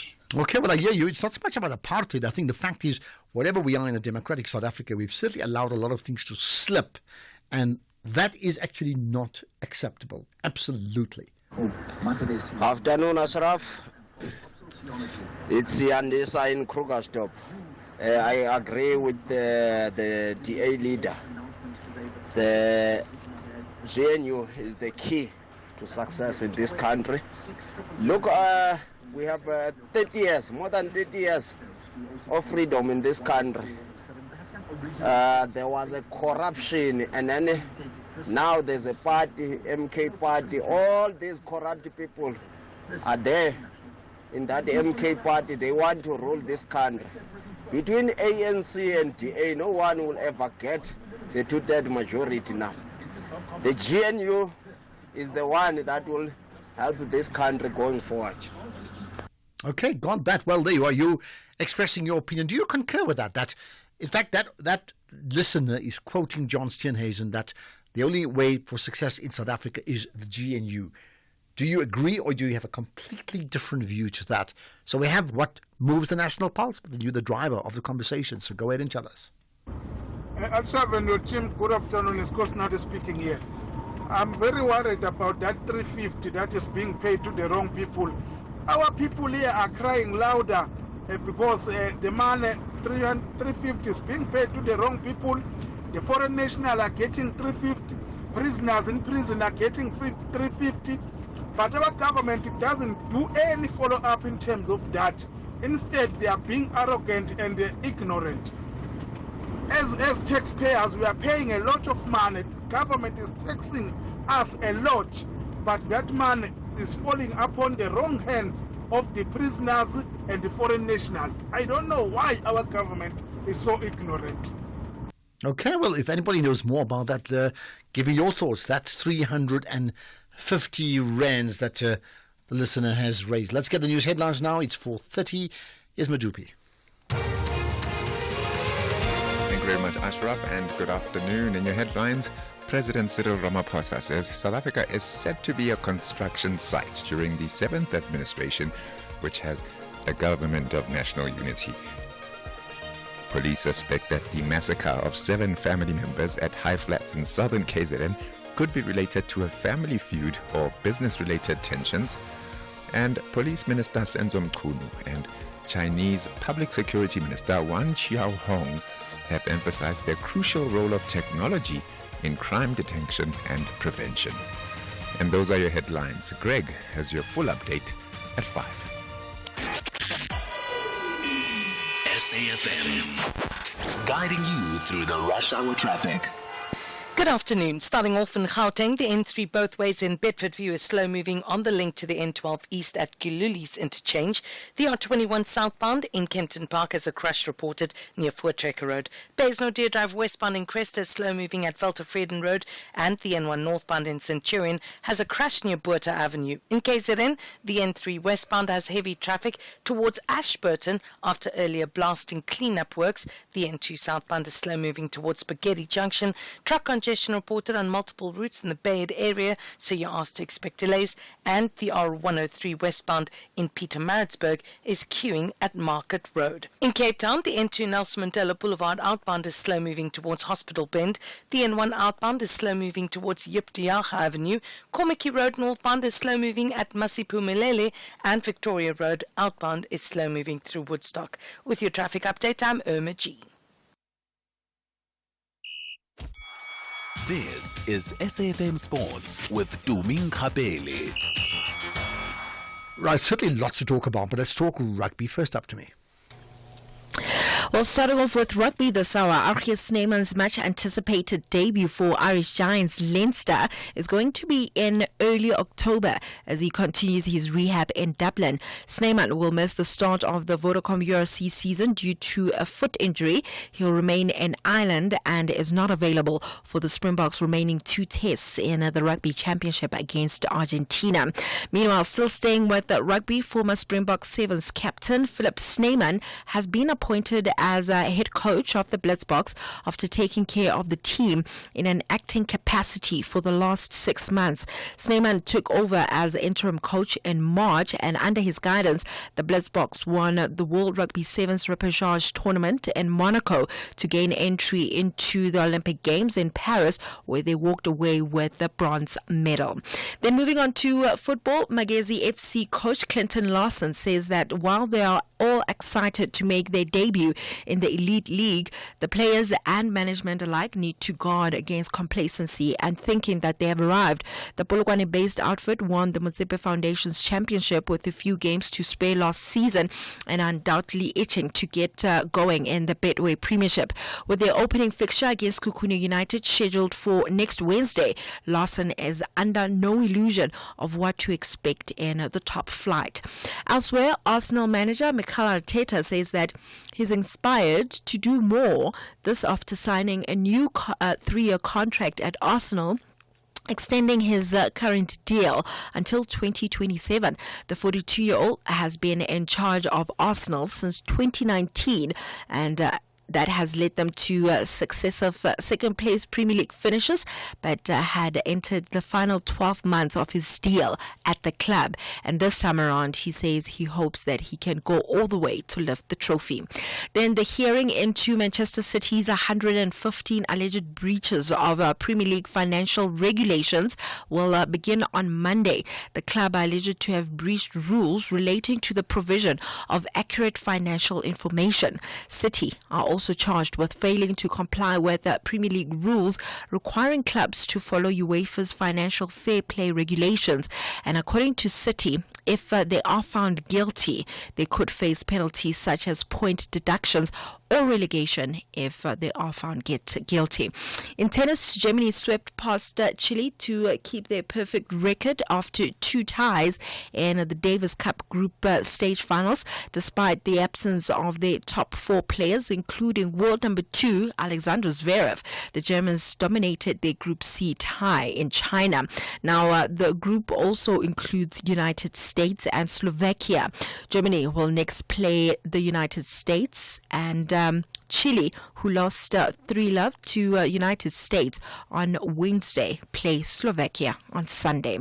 Then finally, the South African women in sport will be celebrated at the G Sport Awards tonight as stars across sporting codes boldly own their success on the red carpet of Africa's leading women's sport recognition platform. I'll be out at the awards just to give you an update on the proceedings this evening. I'll be chatting to Ashraf later on at 5:30. For SAFM Sport, I am Dumin Kapele. If you're active on social media and love SAFM, we hope you'll take a moment to like or follow our SAFM page on Facebook and Twitter. These are the best places to find all the guest information, conversations, and stories you love from your favorite presenters, along with regular updates from SABC News. And don't forget, you can send your questions to feedback@safm.co.za. SAFM, leading the conversation. Economic news on SAFM. Facts and figures you can count on. Well, certainly eye on the markets with Paswane Mpatlele, the senior accounts manager at Makwe Fund Managers. Paswane, good chatting to you. So you've got two bits of news. First, Rand's really results, and then the local and global markets, right? Yes, definitely. Ashraf, afternoon, and to all your listeners. When you look into those first round numbers, guys, the banking guys, they have their numbers reflected some strength, the diversity in that portfolio, and good risk management in a time where there's internal and external factors that are challenging them.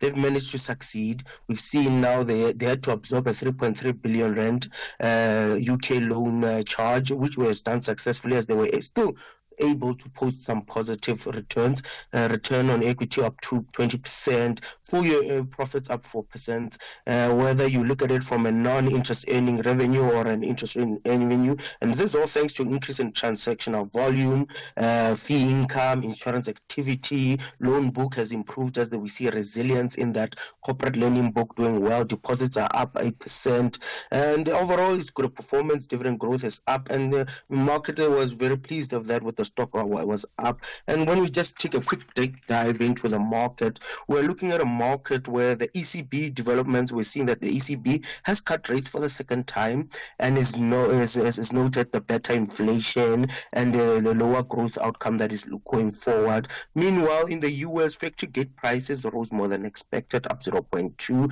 as service prices increased. But when we take it back home here, household inflation expectation has declined in Q3, which must push the encouragement to the Reserve Bank to start cutting coming next week. Where mining production remained under pressure, though, especially when you look at the likes of the PGMs, iron ore, gold front. These developments, General Ashraf, they've painted a mixed picture in the global financial markets as normality filters through. We've seen it signal through bond yields coming lower. General commodities managed to rebound today. Notably, gold hit an all-time high. Currently was up 1.3% at 2,543. Oil was also up by around about currently 1.5% at $71.73 a barrel. When we just look at general equities performance, the US opened lower with the Dow leading the losses of down 0.4, S&P was down 0.1, Nasdaq was still relatively flat. Europe, FTSE CAC up 0.3, and the DAX was up 0.3, and locally the JSE managed to gain up 0.9, and this is all thanks to the performance of resource sector, where it was up at 4%, while financials up 0.2 and industrials flat. And coming into the rand, we know during the day we've noticed the rand hitting above that 18 rand level, being under pressure, but with the weaker dollar on these economic developments, rand is now currently trading at 17.88 against the dollar, 19.72 against the euro, and 23.36 against the pound. And that's where we shall leave it. We'll have a chat again tomorrow. I know that Paswane Mpatlele. Another market update coming up just after 5:30. Listen out for that. Right, to the calls we go. Adam has a view from Port Elizabeth. Hello. Good day, Ashraf. How are you? Yeah, very good indeed. Go ahead. What's your point? Okay, my point is on that Inspector Samson guy that you interviewed in Woodbank or something. Yes. That, right? The police, he's not speaking the truth. They're only going after soft targets. He said they're going after crime. And they take the Department of Home Affairs with them.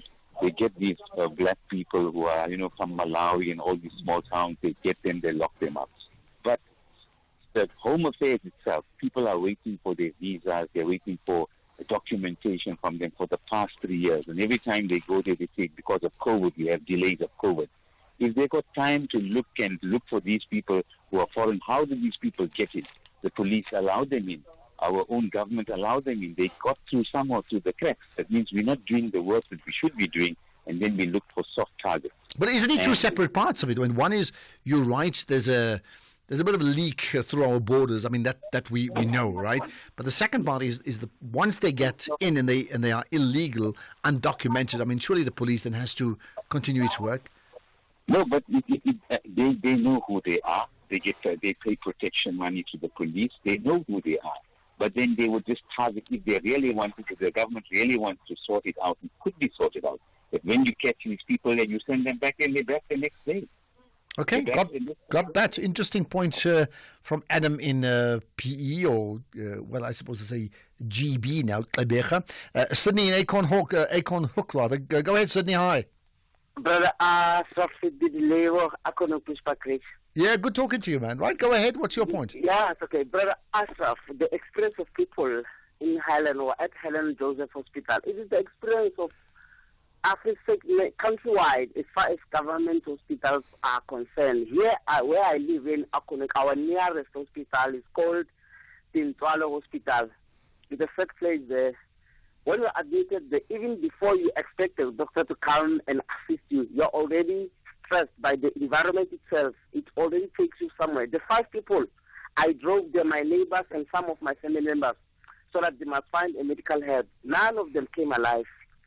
The last one I drove to Tensolo Hospital I drove them as early as 7 o'clock in the morning. In the late evening, after 8, they were still waiting to be seen by a doctor. 2 days after the person died.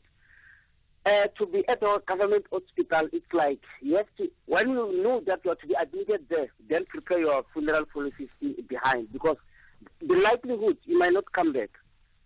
I think there's more that we must do as South Africans. I don't know, at the government level, I don't know why things deteriorate like it is happening. Somebody just said cities are now getting dead and dead. We've been saying about this, that why is it because it's us as we took it since 1994? Where is the cleanliness of our country? All right. Well, I mean, there's lots of questions about government leadership, and we know that. That's why we have, so many people asking questions, and it's been going on for many, many years. So, again, you've raised it, but it's not the first time people have raised it. I mean, you've done it, and I think it's an important one. At some stage, things have got to shift. Sydney in Acorn Hook, thanks for that. Right. There's a range of voice notes around, obviously, the Bella Bill. Ashraf, good afternoon. The explanation around the Bella Bill, the lady has just given, I think somehow it doesn't really give a holistic approach to what this bill is about. Because by the look of things, she says that the SGB will hold the power that they got. However, but by the look of things, they've been stripped off. They are now officially powerless. The government and the minister, those are the final people to make decisions. So whatever the SGP they are in for, it's just a mere recommendation things. Thanks, Langa from Marisburg. Oh God, cry our beloved education. It's now going down the drain again. Well, there you are, going down the drain. Do I need to comment on that? We'll certainly pick up on that if we need to. What we will do right now is join a briefing made by the Secretary General of the African National Congress, Fikile Mbalula, who's been commenting with particular reference to understand the health of Pravin Gordhan. Let's join him. Minister in various roles where he carried himself with integrity and diligence. We take this opportunity to condemn, in the strongest possible terms, the cruelty of fake news spread on social media platforms where individuals are falsely declared dead while they are still alive. This insensitive and harmful action causes unnecessary pain and distress to families during already difficult times. It is only the family and the family of Comrade Pravin Gordhan that has got the authority to make such pronouncements, and those, by extension, who are delegated by the family if any of such occurrences may happen.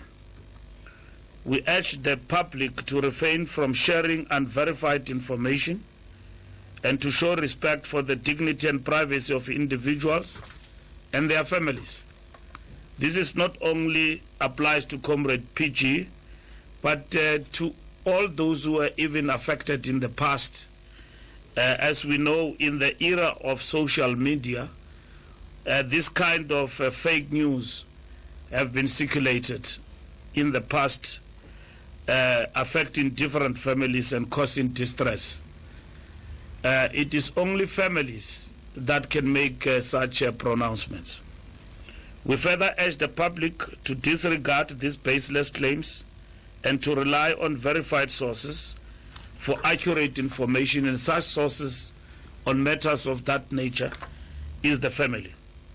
It is critical that we focus on his speedy recovery and factual reporting from credible sources and official statements rather than being swayed by harmful misinformation.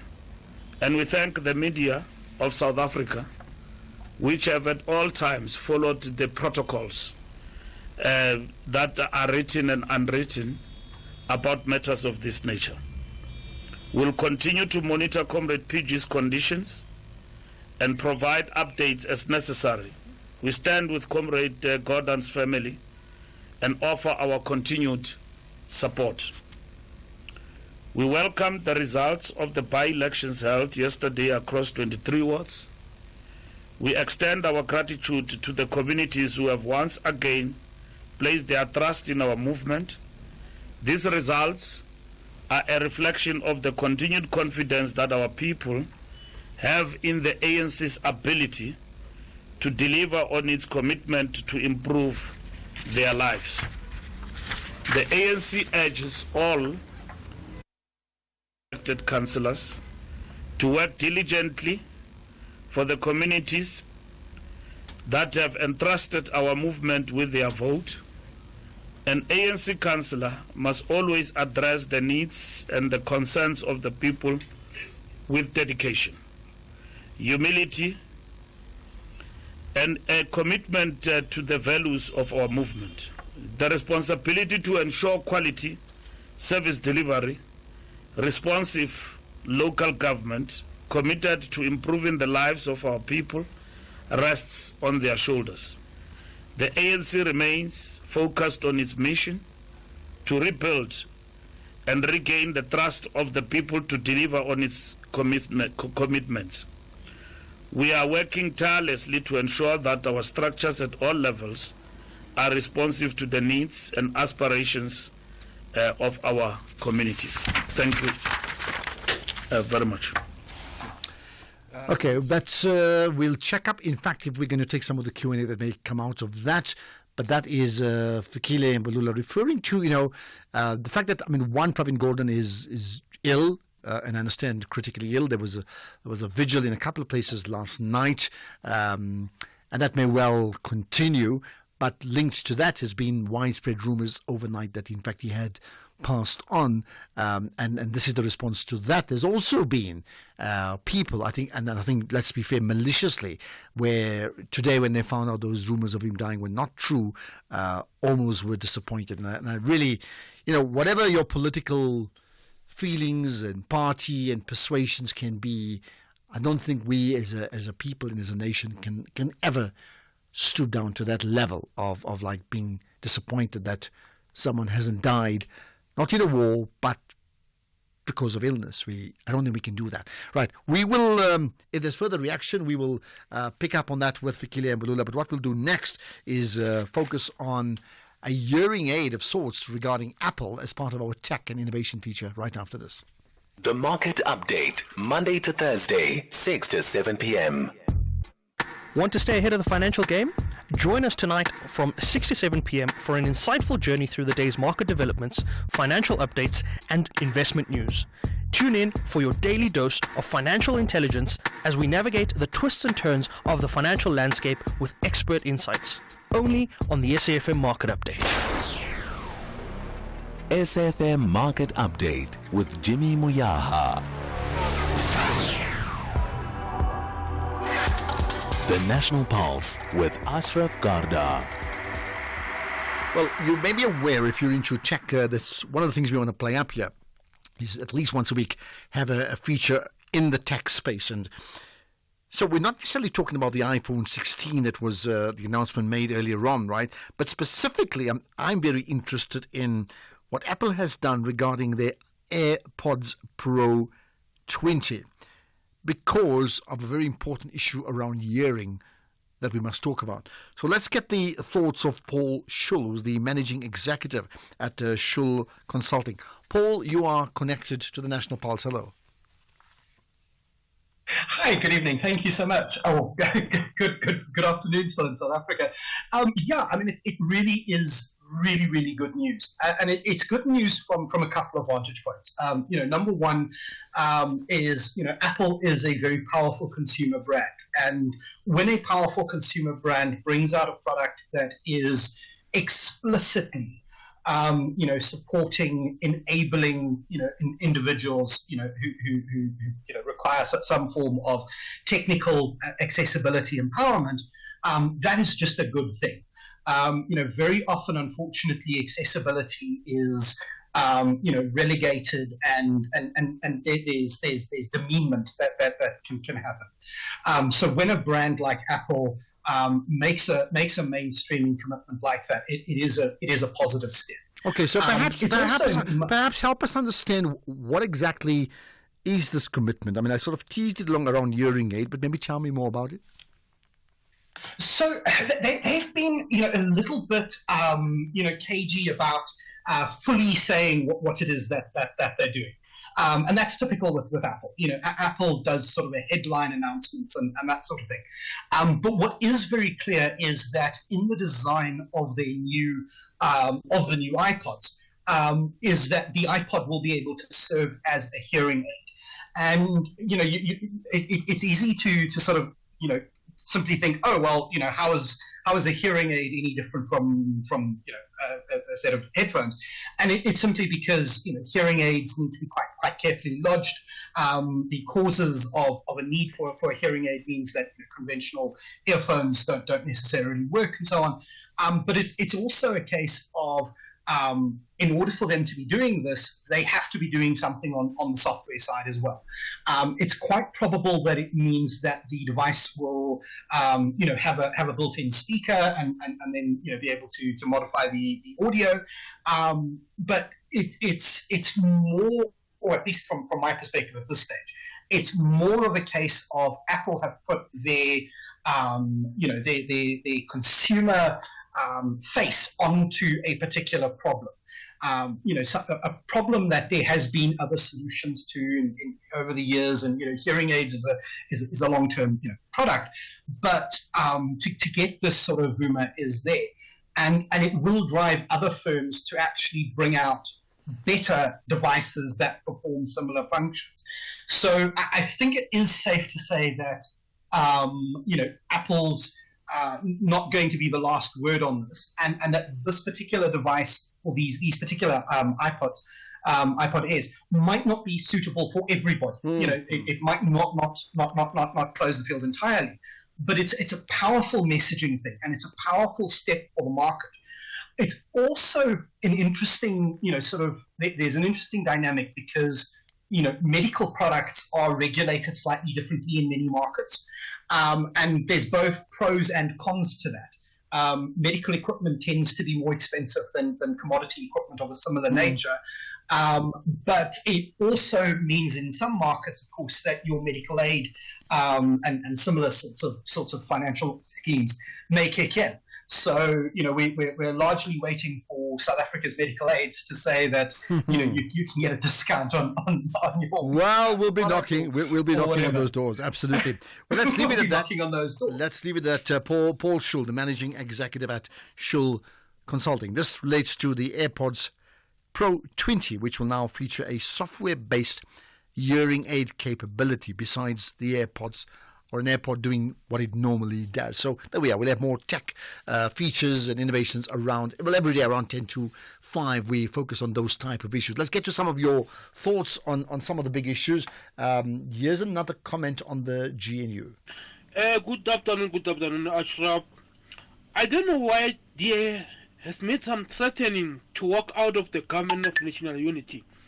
Each and every bill has passed from the parliament before the president has signed, and there is a two-thirds majority who voted that bill. I don't know why this party has made some threaten. Let them walk out. We are tired of this party. Let them walk out. Thank you so much. This is Chipan Masamola from Mikurani. Thank you so much, Ashraf. Well, thanks for that, Kipanga. They actually haven't threatened to walk out. They've threatened to take legal action without walking out, if that makes sense. We'll find out what happens after tomorrow. Good afternoon, Ashraf. Ashraf, Mr. Matamela, if he does sign tomorrow Basic Education Laws Amendment Bill, it's going to be a big problem because DA will come hard on him. And it might be the end of this GNU, so-called GNU. But on the other hand, if he doesn't sign it, Soli Mapaele is coming. He's coming. And the others, like the non-supporters of GNU, will come hard on him. This is Bongani from Welby-Dashes. Right, Bongani, you need to do political commentary, man. You're giving like boxing commentary. They're going to come for you. They're going to come. And you're right. Either way, if he's supportive of the DA position, then the supporters of the ANC within the tripartite alliance will come for the ANC or the president. If he turns away from the DA regarding the Bella Bill, then the DA would be furious. And what would that mean? And we also know that at this point in time, that GNU can't exist without the DA's support at this point in time in its current form. So I don't want to be the president. I really don't want to be the president. Afternoon, Mr. Ashraf. Great show as usually. About Mr. Mporo, I think the prayers works for him because you'll recall when he's in the dock, he'll keep on praying. Every time when he's in the court, he will pray. So congratulations to him, and I hope he will win the case. Thank you. It's High Flats. Okay, you hope he'll win the case. Why would you want to hope he wins the case? I mean, I'm not convicting him, but you heard the story. Based upon the story, why would you want to do that? Good afternoon, Ashraf. Ashraf, the threat that the Osterhuizen of Oosthuizen is making towards the presidency, you can see that is the handler of the president. How dare does he say that the president shouldn't sign the banner bill and then otherwise he's going to pay the high price? Unless if they know that they have got something on Pala and then they're going to impeach him. If they're planning to impeach him, yes. But other than that, Bob, Cape Town. But why would you say he's the handler and he still gives him a threat? If you're a handler, you don't need to give him a threat because then somehow you guys have worked it out together. One is handling the other, right? Here's another comment. Good day, Ashraf. Ashraf, the advocate that represented Mboro has his own case as well in Northwest. So he is now on bail. I'm not sure if you know about that. Well, there we are. I mean, point made. Therein lies the contradictions in South African society. And I can think of 100 contradictions across the board, not just from legal, but certainly those in Parliament as well. It is, of course, the days of our lives, right? Let's get the news now. It's 5 o'clock. Here's Greg Cross.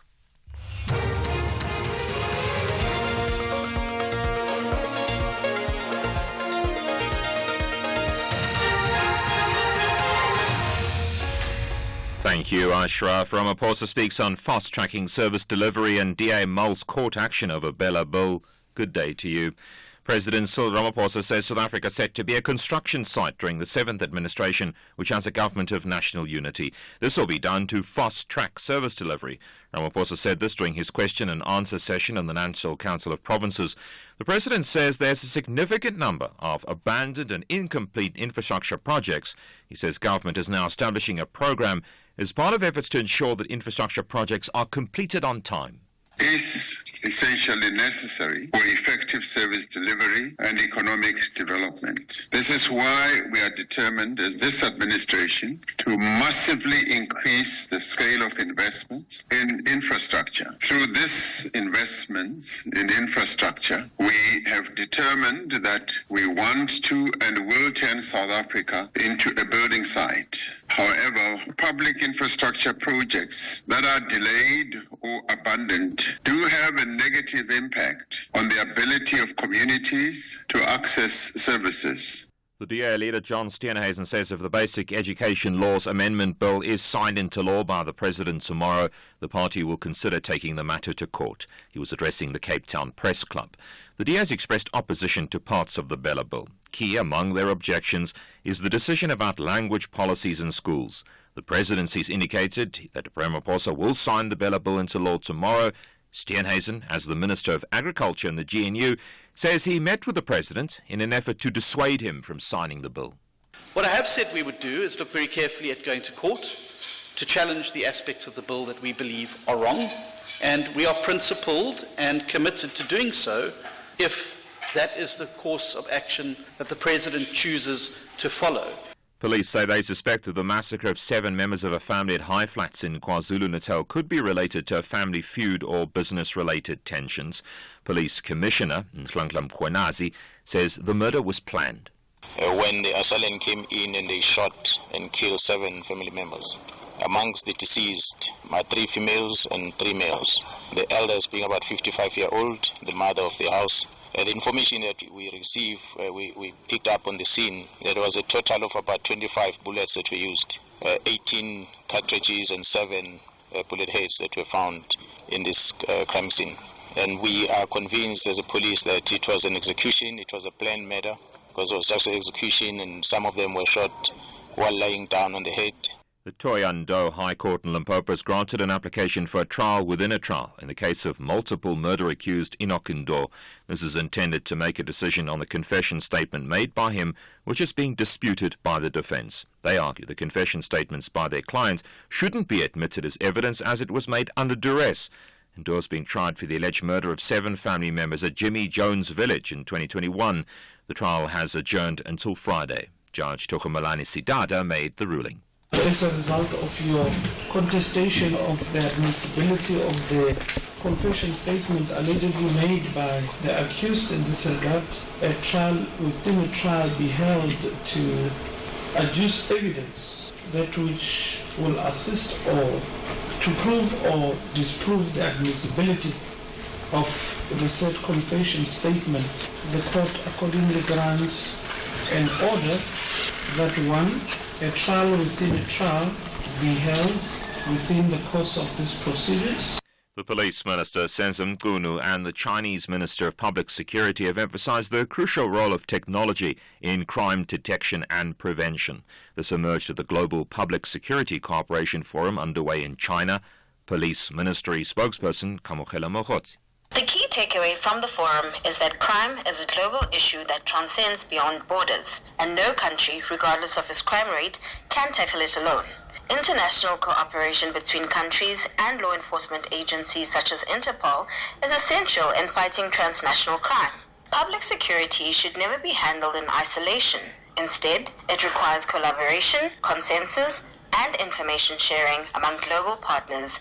The minister also praised the conference for offering a platform that fostered collaboration, and he reaffirmed South Africa's commitment to strengthening ties with international security agencies to combat crime effectively. The top story, the President says South Africa set to be a construction site during the 7th administration, which has a government of national unity. That's SAFM News. I'm Greg Khoes.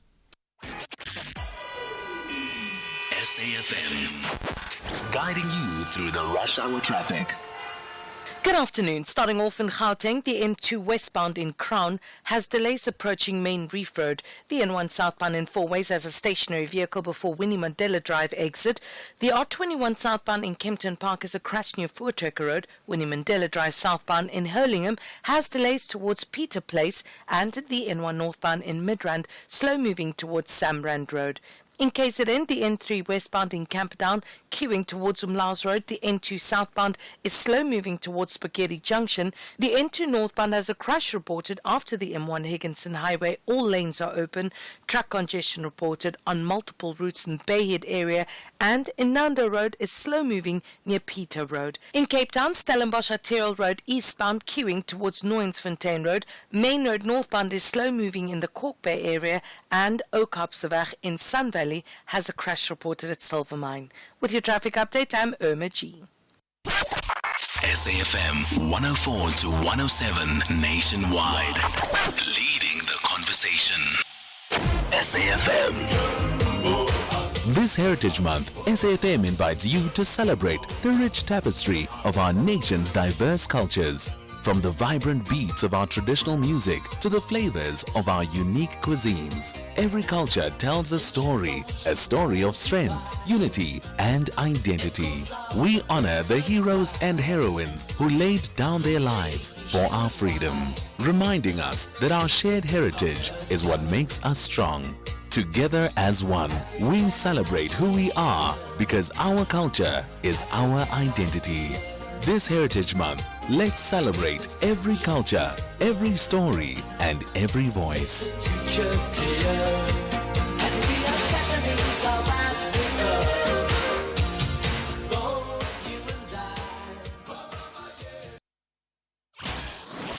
The Chill Zone with Bertha Charuma. So you've worked in quite a number of a series, Wednesday, for instance, on Netflix, Miss Littlewood. Maybe some of the highlights, some of the pivotal series that really stand out for you. Which ones are those? I think for me, one of the roles that I got that I was really proud of was The Colour Purple. And that was The Colour Purple, the original European premiere production with my dear friend Cynthia Erivo playing Miss Seeley, which of course went later to Broadway. But I played Miss Sophia in that role. That felt like a really pivotal point for me. It was such a medley of black soul and black history. That's Sophia Nombete, a trailblazer with South African pride. Bertha Charuma, Fridays, 8 p.m. to 12 a.m. The National Pulse with Ashraf Garda on SAFM. You're listening to the National Pulse, weekdays 3 to 6 p.m. So a couple of things I need to tell you. One is you may be aware of the One Young World Summit. And that's a gathering of, I think, about 2,000 of the brightest young mind activist minds from around the world that meets once a year in different places. Last year was Dublin, and this year they meet in Montreal. Now, I say that because I've been invited to attend and to moderate some of the sessions at this year's One Young World. So that means tomorrow would be my last day hosting the show for a couple of weeks. Not forever, just for a couple of weeks. I'll be off to Montreal in Canada and then spend some time in Toronto as well, naturally, right? So that's the first thing. So we'll chat to Kate Robertson, who's the founder of One Young World. We'll chat to her sometime tomorrow. Looking forward to that conversation as to how she's grown an amazing organization of young global activists connected together who truly wants to make the world a much better place than what it is right now. So we'll chat to her tomorrow. Don't miss that, right? And then, on a Friday, we have what we call the fireside chat, and we've had some fascinating conversations. We've had Dr. Mampela Rampele. We've had, last week, we've had the founder of 67 Blankets, Carolyn. We've had her. We've had Felicia Mabuza-Suttle, we've had Dr. Alan Busak, and then, last week, of course, Carolyn Steyn, right? But tomorrow we chat to the former Minister of Police, Becky Cele. So listen out for that from this time, just after 5 o'clock, until 6 o'clock. Really should be a fascinating conversation indeed. Now, who polices the police or who polices Parliament is another conversation. Let's talk about just that because of where we are regarding the pronouncements of the DA and the African National Congress or the President regarding the Bella Bill, right? So the DA leader, John Steenhuisen, addressed the Cape Town Press Club earlier today, and he opened his speech by quoting Vladimir Lenin, saying, "There are decades where nothing happens, and there are weeks where decades happen." And yeah, a lot has been happening. We know that, right? So what we'll do is we're going to play some clips around what he said at today's Cape Town Press Club conversation. But let me bring in, firstly, Dr. Fikile Vilakazi, who is the political analyst from the University of the Western Cape. Thanks, as always, for connecting to the National Pulse. Ashraf, good afternoon, and to listeners at home, it's always a pleasure to be here. Perfect. Okay, so what we're going to get you to do is to also have an eavesdrop listening to this conversation. We're going to play some of the clips from today's earlier conversation. Steenhuisen spoke about the South African economy with specific reference to SOEs. The side that wins will determine whether our country embarks upon a fundamentally better path or whether it accelerates down the road to ruin. Unquote. And indeed, throughout that entire election campaign, I made it abundantly clear that while no one could predict the outcome of the election, the DA would do everything in our power to prevent the doomsday scenario by keeping the EFF and MK out of power. And I think it would have been a special kind of treason to simply sit back and hand the country over to the people who would destroy it, the breakers on the other side. And we simply could not do that.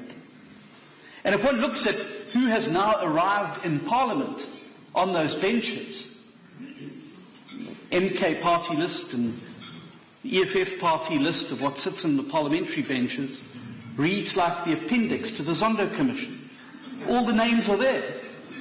Hlophe, Montana, Moyani, the very people who were the architects of state capture, the very people who plunged our country into crisis, are there salivating at the prospect of getting their hands back on the levers of power, not in any public interest, not for any public good, but so that the looting and the state capture and the abuse of power could continue unabated. And so we had to do something. Sitting on our hands was not an option. But now that we're in government, our responsibility is to now meet the challenge of the hour and to help turn South Africa around. Okay, in fact, therefore, Steenhuisen was commenting on the DA's role and objectives within the government of national unity. Then to go back to the point I made earlier, he then spoke about our economy and SOEs that have struggled. It's now time for us to get out there and implement. No more talk about reform. The time for reform is here. No more talk about fiscal discipline. The time for fiscal discipline is here. Because if we do not get it right over these next 5 years, if we do not get the economy growing, if we do not end grinding poverty in our country for more South African citizens, and if we do not get more South African citizens into growth, and if we do not strengthen our institutions, we will in 2029 be handing the keys to the union buildings over to the breakers that sit on the other side of us in Parliament. And so we must not be under any illusion. We are standing on a burning platform in South Africa, and this Government of National Unity has but 5 years to make sure that it gets things done so that we can go back to the country in 2029 with tangible results of people in work, an economy that's growing again, and a government that is capable and partnered in the private sector to ensure success. But we must not be under any illusion about the state of the fiscal crisis that we are facing. Over the past 10 years, we've squandered R500 billion just on bailing out failing state-owned entities. And now revenues are falling far short of projections, and we've used up a large part of our reserves already. And so we confront a situation where it may be impossible to keep paying for all of our teachers. It may be impossible to save the post office. And the list of things it may be impossible to continue funding will grow longer. And to make matters worse, growth is anemic. We registered just 0.4% in the last quarter after 10 years of real term per capita GDP contraction.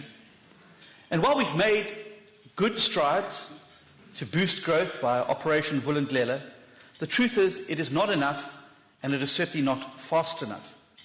We need to be bolder, we need to be braver, and we need to be far more ambitious. We do not have a moment to lose. We do not have a moment to lose. Now, interestingly, in terms of that conversation, John Steenhuisen talking about we've got 5 years, which doesn't suggest that tomorrow is the last day of the GNU. Just to go back to the point that many people have been saying, that the DA has been opposing the Bella bill. They said they may even consider taking it to court. They're very disappointed if it goes ahead. They have not said that they'll walk out of the GNU, because for some, well, not for some reason, it's pretty obvious, there's a sense of destiny that the DA and the ANC have bound themselves to this destiny. They've tied themselves down, and they can't and they will not get out of it no matter what. So the 5 more years reflects just that. However, John Steenhuisen then made the point that if the ANC does not get South Africa out of economic ruin, then action would have to be taken. Indeed, if the ANC insists on taking down the country down the path to economic ruin, it would be our patriotic duty to leave the government and to use our position in Parliament then, our 22%, to stop the slide into catastrophe. Similarly, if the ANC sought to compromise the Constitution, undermine the independence of key institutions like the Reserve Bank, or do away with private property rights, we will have no part in it. The DA can never in good conscience be party to any assault on the Constitution. And so, the DA will not crash the government unless the government is crashing the economy or trashing the Constitution. To summarize, first, we seek common ground. Next, we engage in constructive conflict towards finding compromise. Finally, we walk away where there is lasting damage being done to the economy or the Constitution. Right, so a lot that he has said, and I certainly welcome your comments, your opinions. Well, you know, he's got his point. Well, what's your point? So let me know and what it is that you'd like to pick up on. 086 000 2032, and then to send us a voice note, it's 0614 104 107, and that same WhatsApp number can be used for text messages as well. Now, earlier on, we chatted to Professor Setulego Matebesi, who's the political analyst and professor of sociology at the University of Free State. And at that stage, a lot of the comment was around the question of the GNU in the light of the Bella Bill issue, right? And this is the first point he made, that, you know, opposition parties will always be there. No, not at all. For me, it's not a contradiction. As I've indicated, I would find it extremely strange, because as a new bill has to be tabled. I mean, obviously, we all know what are the procedures in South Africa, public participation and all that. But that will mean that all parties to this GNU will be consulted. But here we've got a political party, even way before the elections, has highlighted its stance. And I strongly believe that we can't now wish away opposition parties. They still need to be independent, and I don't find that very controversial, or even that perhaps it's contradictory.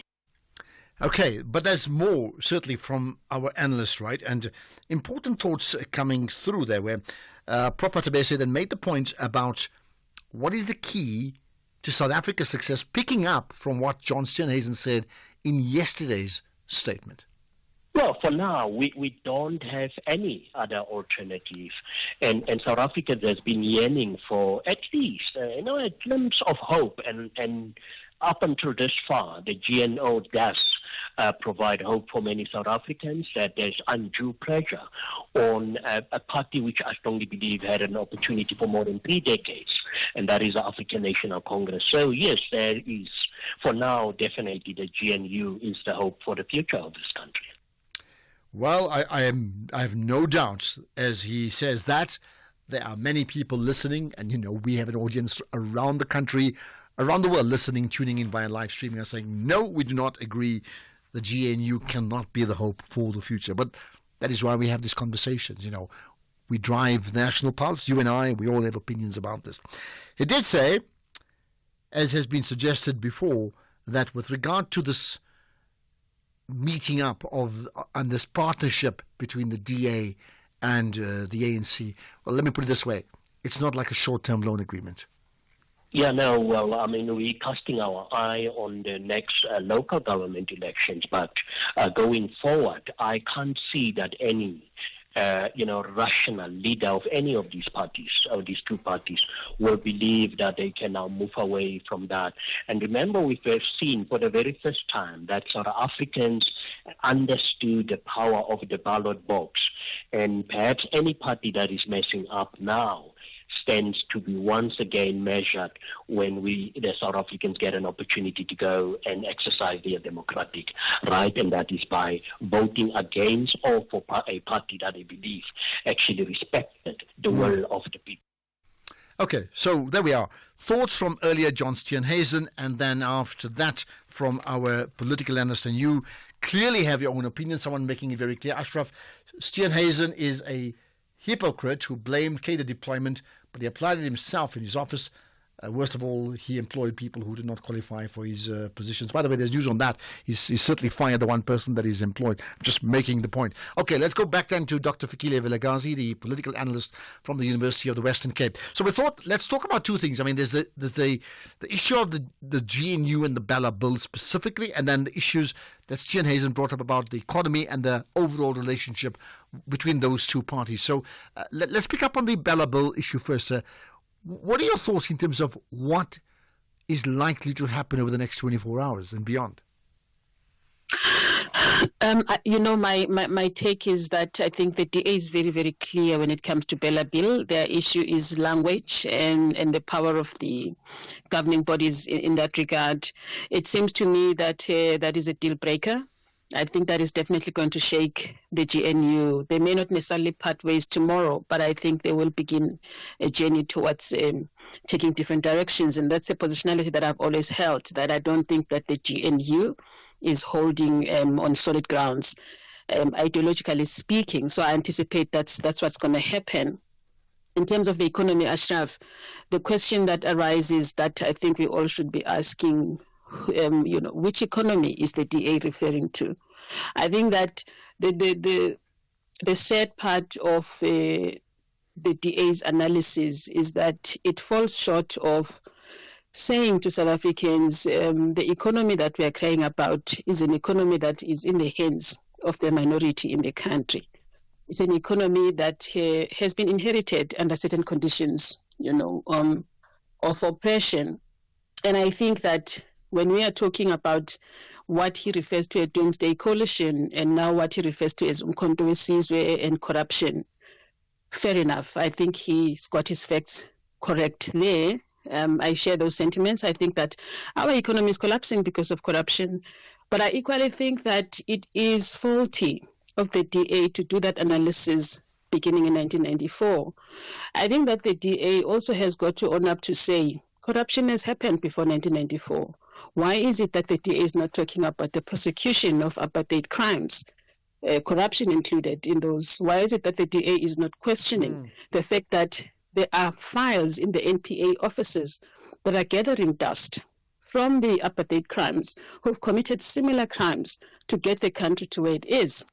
All right, let's pause on that. Is it not the case that they're not doing so because they would have felt that would have been something that the Nationalist Party and the ANC should have done and sorted out a long time ago, and it's not in their interest and their constituency now to be able to speak that language? That's why they would, intentionally ignore it. Well, I think it's hypocritical on their part to do that, because he is saying that they are coming precisely to save South Africa from the failures of the ANC. South Africans have been saying to the ANC, you have failed to prosecute apartheid crimes. You have inherited this corruption from apartheid governments, from colonization, right? And now the DA says we've joined with the 22% to save South Africans, and they do exactly the same thing. They speak about their own interests. They do not put the interest of the citizens at heart. If they really care about South Africans, the DA will talk about private economic property rights in the context of who owns that.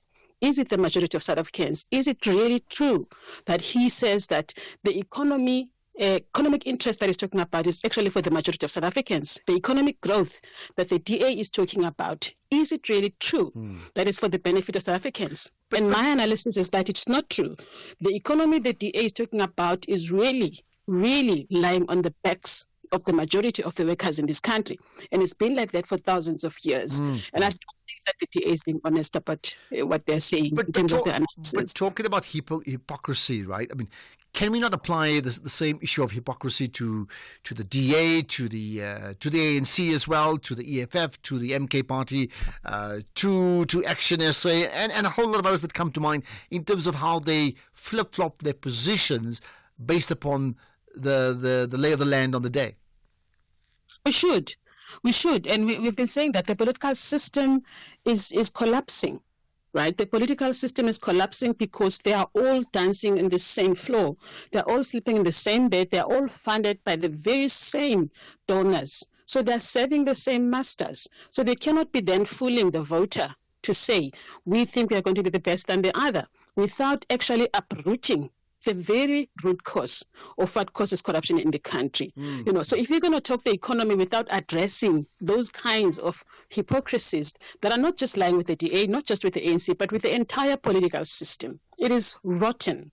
Okay. It is rotten. And I think the DA then is falling short to actually expose that rottenness and point itself as well as part of that.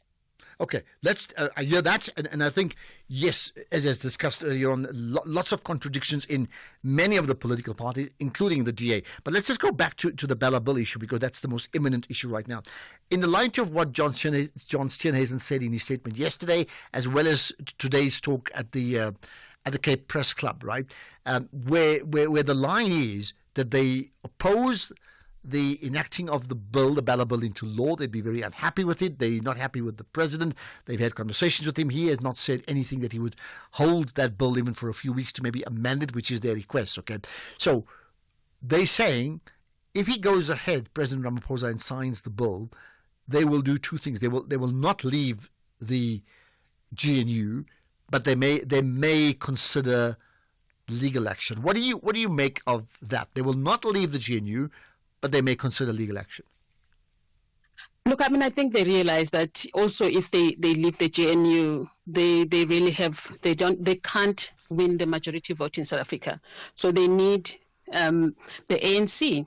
And also what they are reading, what's happening in Parliament now, Ashraf, you can see smaller political parties are beginning to flock like floods into Umkhonto weSizwe. So what they have predicted as a doomsday coalition is actually happening itself in the form of MKP. So they're worried, they're troubled. So the reason why they will stay is not because they can't necessarily work out, is because there's just nowhere else for the DA to go. They are bound to stay in the GNU to salvage themselves, to organize themselves for the local government elections, and hopefully, like he is saying, let South Africans vote for them and give them the majority in 2029. So that's what they are hoping for. They want to really crush the ANC down, and they're hoping that they will then convert those votes of the ANC into what becomes eventually the DA in the end. So I've had similar views to you that, in fact, the DA, no matter what noises they'll make on a Monday, they're never going to leave on a Tuesday. It's just not going to happen in terms of the GNU, right? Just the last thing as we get onto news time now. Can the same apply to the ANC, that at this point in time in South Africa's history, whatever the reasons were, with the ANC going into partnership with the DA as its senior partner, they can't turn back on that now? The ANC is gone, Ashraf. The ANC is finished. Umkhonto wesizwe is emerging. Umkhonto wesizwe is growing. I think the dilemma is probably sitting with the EFF and political parties like Action SA, and perhaps the other smaller groupings of political parties. But the ANC is eroded. Right. These are the last kicks in my view. And I'm saying that really from a genuine place of political analysis. The ANC cannot survive without the DA. The DA cannot survive without the ANC. They are the center political system and it's not holding. The center is not holding. Okay. That's where we will leave it. In fact, I'm gonna use the same quote to put that to the former Minister of Police, Becky Cele, because I have him as my fireside conversation chat tomorrow from 5 to 6 o'clock for a full hour. So listen out for that. I appreciate you giving up your time and your insights as always, Dr. Fikile Vilakazi, political analyst from the University of the Western Cape. Now, I tell you what, this is the National Pulse. Your pulses must be racing. After that, let's get the news headlines. It's 5:30. Quick look at the headlines. President Ramaphosa says he's spoken to former Minister Pravin Gordhan, who's being treated in hospital, and conveyed his best wishes. The Controlesa president's warned some traditional leaders in KZN against forcing headmen and women to pay to remain in the leadership structure.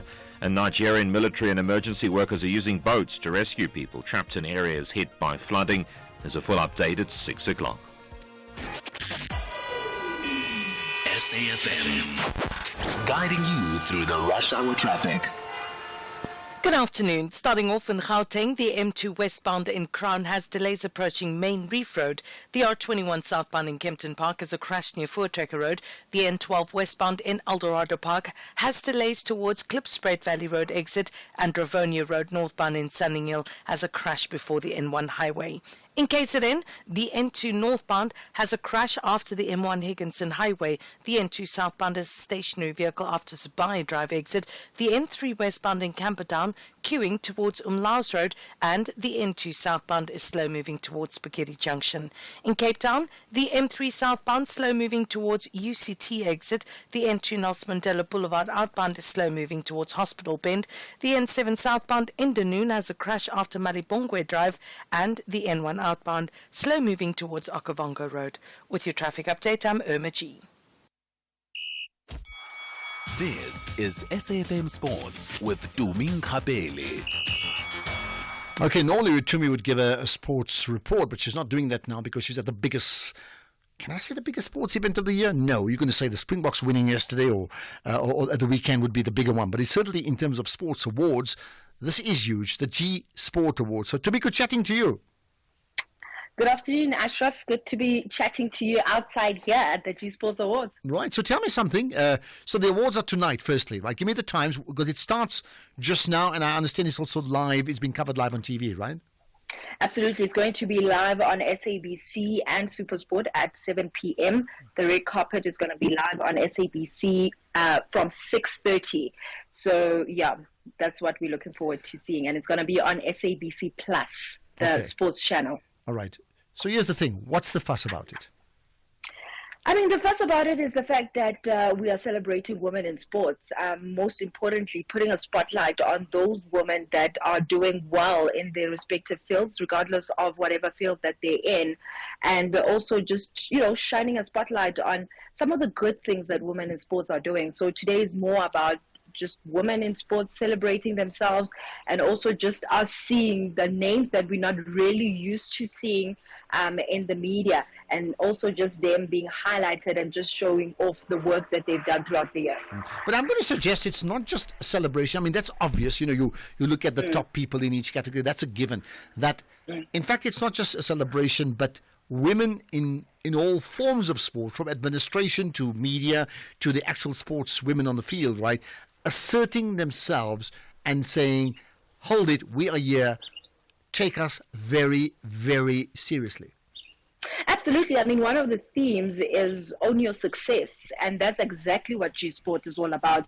We are being told as women that, listen, we do know that sometimes you are discouraged because it's a male-dominated industry. However, the fact that you're still able to do it out there says a lot, and the fact that you are out there and being recognized for the things that you're doing, that's part of you owning your success, that you don't have to shy away because you're a woman and you love sports. So today is mainly about owning our success. Who's going to be there? Besides, well, you're going to be there. Kes Naidu will be there, I take it. Who else? Absolutely. So we're also expecting Deputy Minister of Sports, Arts and Culture, Peace Mabe, to be here because she's been supporting this initiative since she came into office. So definitely her and her office will be coming through. Legends of the game, the likes of Penny Hines, will also be gracing the red carpet. Athletes, the likes of Tatiana Smith, KG Munjane, Michaela Whiteboy, those that also competed at the Paralympics and the Olympics. And remember, the last time I spoke to Kaz on the show, she was saying it's specifically today because they wanted the Olympics and the Paralympics to be done. So we're expecting most of those athletes coming through, past winners from last year, and also just supporters of women in sports. It's not necessarily women, because there are men out there that actually make it their mandate to support women in sports. So it's just a group of women and also those that support women in sport. Well, I certainly think I was there on day one when the very first awards were held.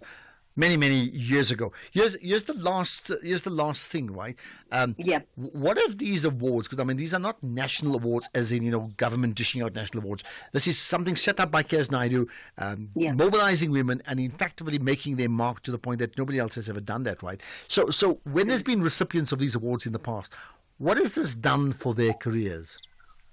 It's done so much. I mean, Ashraf, I was a finalist for 2 years at one stage, and I think from me just being nominated, I was interviewed by so many people, and I've just also seen some of the athletes that were not known and were part of the stage of G Sport, how their names have gone on to be spoken about, and also talking about funding. Most of the athletes are talking about lack of funding in their respective fields, but after they've been put on the spotlight at the G Sports Awards, most of them come back and say, guys, your platform has somehow helped me to gain some sort of funding or recognition as a whole. So these awards are definitely great in terms of putting a spotlight on some of the people that are doing great work that we don't really know about.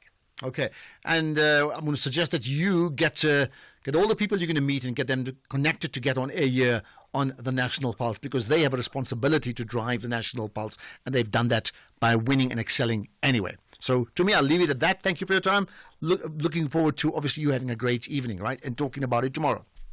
Thank you very much, Ashraf. Definitely we'll have them on the show. Thank you. And conspicuous by his absence is the Minister of Sport, Gayton McKenzie.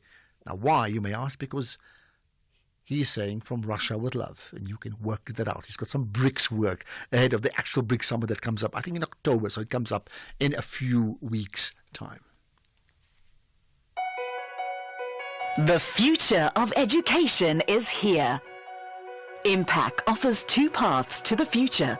Design your own homeschooling journey with Impact Homeschooling, or let our experienced teachers guide the way with the Impact Online School.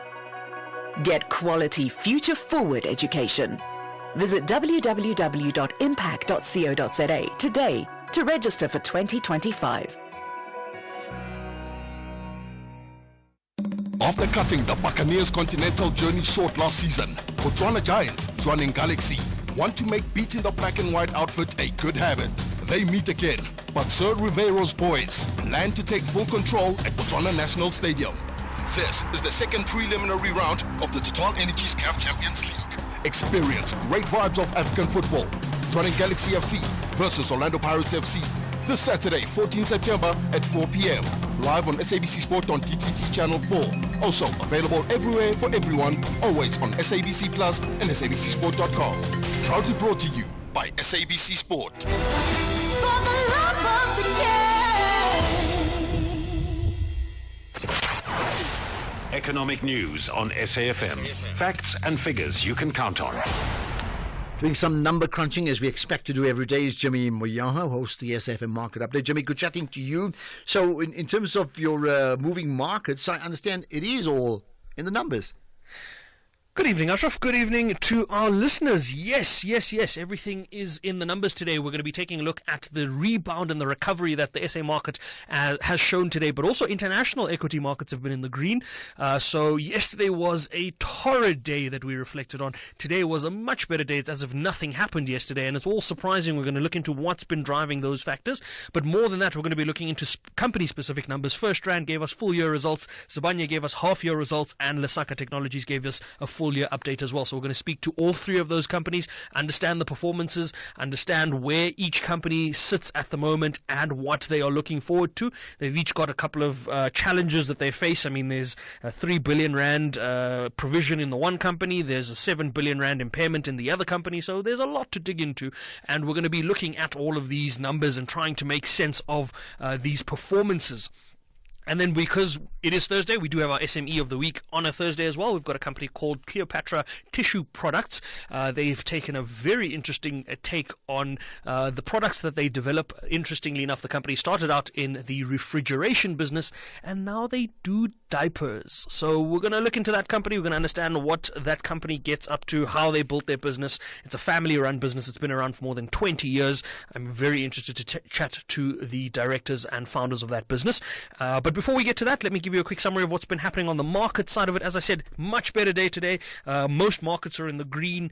Sydney was up 1%. Hong Kong was up 1%. Mainland China was down about 1%, but the Nikkei in Tokyo was up 3.5%, which is quite a significant amount. European markets all in the green. The DAX in Germany was up 0.85%. The CAC 40 in France, about 1/10% in the green. The FTSE in London, 0.5% in the green. US markets at the moment, they're a bit of a mixed bag with the Dow the only index in the red. S&P up about 1/10%, and Nasdaq up about 1/3%. But SA markets and resources in particular having a rocker of a day. Resources up 4.06%, with the industrials kind of flat and financials up almost 1%. As a result, the top 40 was up 1% and the all share was up 1%. Some of the leading counters from South African perspective, as I said, resources mainly led the charge there. So the likes of Sibanye giving us those numbers despite that impairment, up almost 10%. Harmony up 9.3%. If we look at African Rainbow Minerals, up almost 7%, 6.7% there. Implats 6.3%, Amplats 5.4%, Northam 4.8%. These are stocks that have been struggling for quite some time when we look at the platinum pricing and the platinum basket. And that being said, let's look at some of those commodities pricing. Platinum pricing etching closer to $1,000 an ounce. It's at $973. Palladium $1,035 at the moment. Brent crude sadly is back above $70. It's at $72.44 a barrel. The gold price $2,553 an ounce. A quick look at some currency movements. The rand 17 rand 85 against the dollar. 1 British pound will cost you 23 rand and 35 cents. €1 19 rand and 70 cents. 1 Australian dollar 11 rand and 96 cents. Price of Bitcoin $57,620 odd dollars, still above $1 million rand, and we will come back a little later on to reflect on why. Masterclass. Tell me about your provisions and what are they? So, in the case of First Rand, as an example, they've raised a provision for 3.3 billion rand for some developments that are happening in their UK business. But I'll give you another example. In the Coronation business, they had raised a provision for SARS to the tune of some 700 or 800 million rand a couple of months ago. That has since not materialized. Essentially, a provision is where a company takes a prudent accounting approach, sets aside some money, saying that we could be liable for something in the future. We're going to account for it now so that we can deal with it now on our books, and then when that comes around later, we've already set aside the money for it. Transnet is doing a similar thing with the provision they've set aside for the lawsuit that Total and Sasol have brought forward to the tune of 6 billion rand there. So in a nutshell, it's money set aside for something you might have to pay for in the future, like a contingent liability, and most cases the provisions are recognized as expenses in those particular years, and they affect the numbers. And that's, we will leave it so you enjoy your show from 6 to 7. The SFM Market Update is all good talking to you. Jimmy, thanks for that. Right, let's get on to some of the other big issues. We're going to end the show as we normally do with a feature we called Winning, right? But we'll take your calls after this.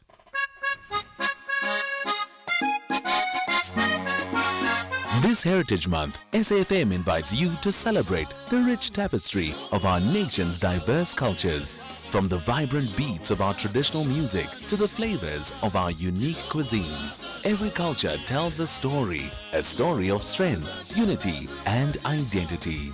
We honor the heroes and heroines who laid down their lives for our freedom, reminding us that our shared heritage is what makes us strong. Together as one, we celebrate who we are because our culture is our identity. This Heritage Month, let's celebrate every culture, every story, and every voice.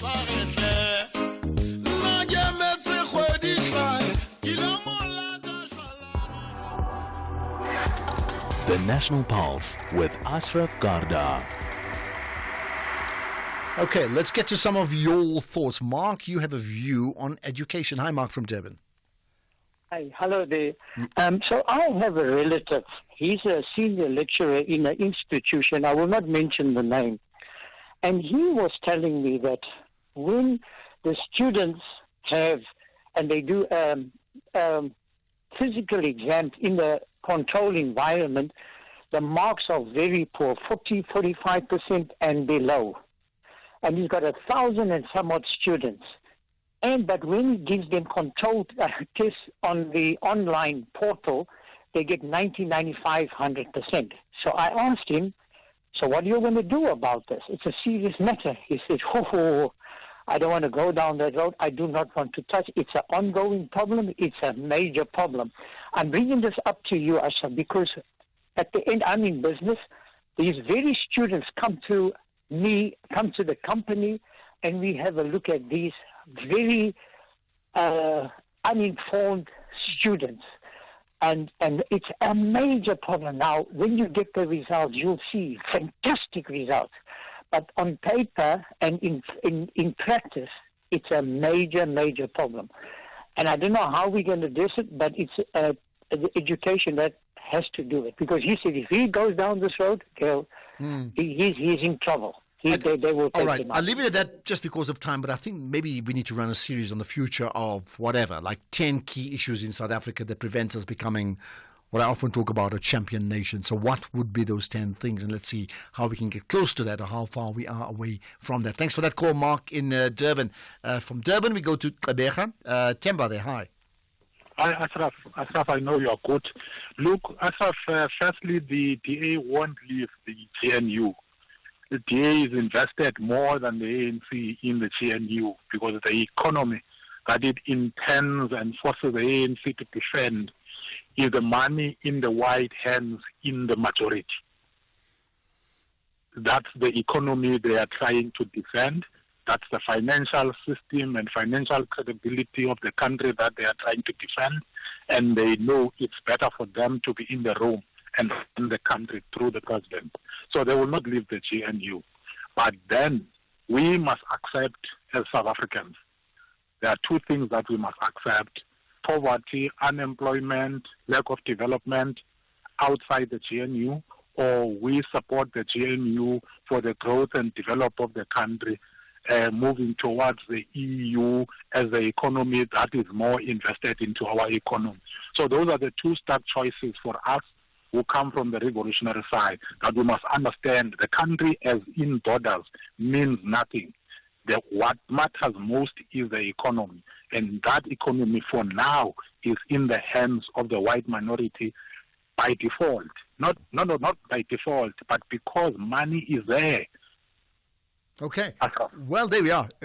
That's like a really interesting analysis for us to take home as we drive home or get home to the end of the day. So thank you for that, Temba. And I agree with you. The DA is not going to leave the GNU. In fact, the DA sees the GNU as a stepping board to actually governing the country. That means convincing more and more parties at some stage to be part of a greater force and say, the ANC is wasted. As the political analyst has also said, that's got to be their plan, right? TG saying, Ashraf, this is not a political analyst, but someone who is a possible member of the criminals or a sympathizer. And whatever she's saying is not here or there. And MK criminals' Stockville party will die. Zupta goes, and we need an analyst, not rumor mongers, please. This is a national radio. Tell you what, TG, this way I disagree with you. She's got an opinion. She's entitled to opinion. The numbers suggest that there's a move away from the ANC. Even the by-election numbers over the weekend, over yesterday, check it out, okay? On the other hand, whatever you may think about the analyst, just keep in mind, for us as a show, over a period of a week or 2 weeks, we get a range of different analysts. We get people who are very supportive. For example, on the same show today, the analyst we had at 3 o'clock, very, very supportive of the GNU. So it's not for us as a national station to say we're going to pick one voice and no other voice because it offends TG or Ashraf. No, we in fact get a range of different opinions over a period of time. Not in one day, but judge it over a month, and you will see exactly what I'm referring to. Catch the Tastemaster Junior this Tuesday evening at 7 on SABC2. It's another elimination week, and the bottom 6 are taken on a culinary trip back to school. For this challenge, they must create their dream lunchbox filled with nutritious yet delicious treats, and their creations are impressive. That's the Tastemaster Junior this Tuesday evening at 7. Repeat Wednesdays at 1 and Sundays at 4 p.m. Only on SABC2.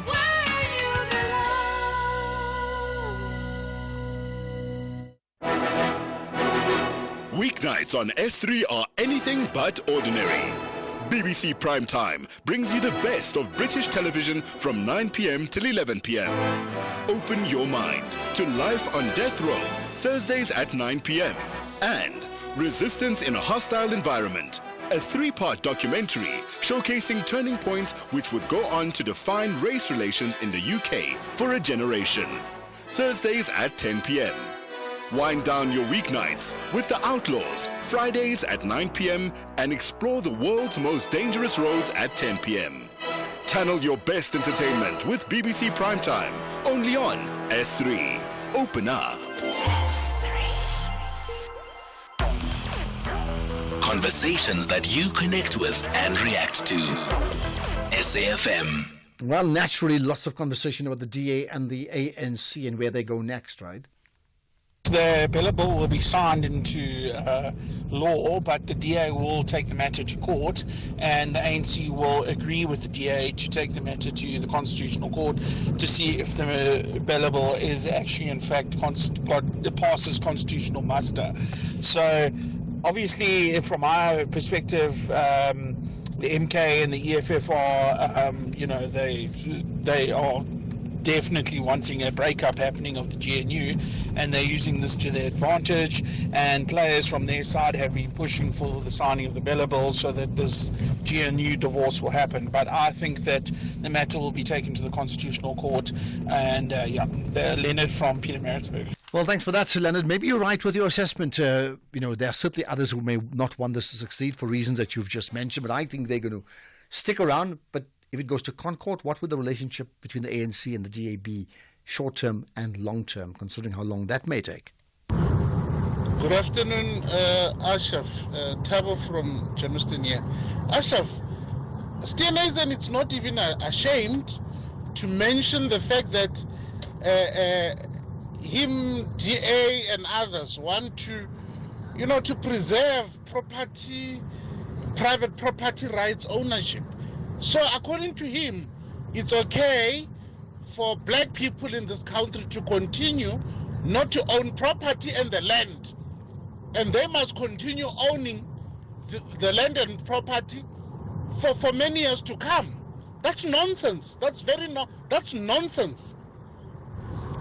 Okay, got that. I wonder what you think about their position regarding the Bella Bill, by the way. Okay, we're going to pause on that for now because we end the show, as we always do, with a feature we call Winning. We look at people, institutions that are winning at what they do, and we want to not just celebrate them, but effectively amplify the work they do.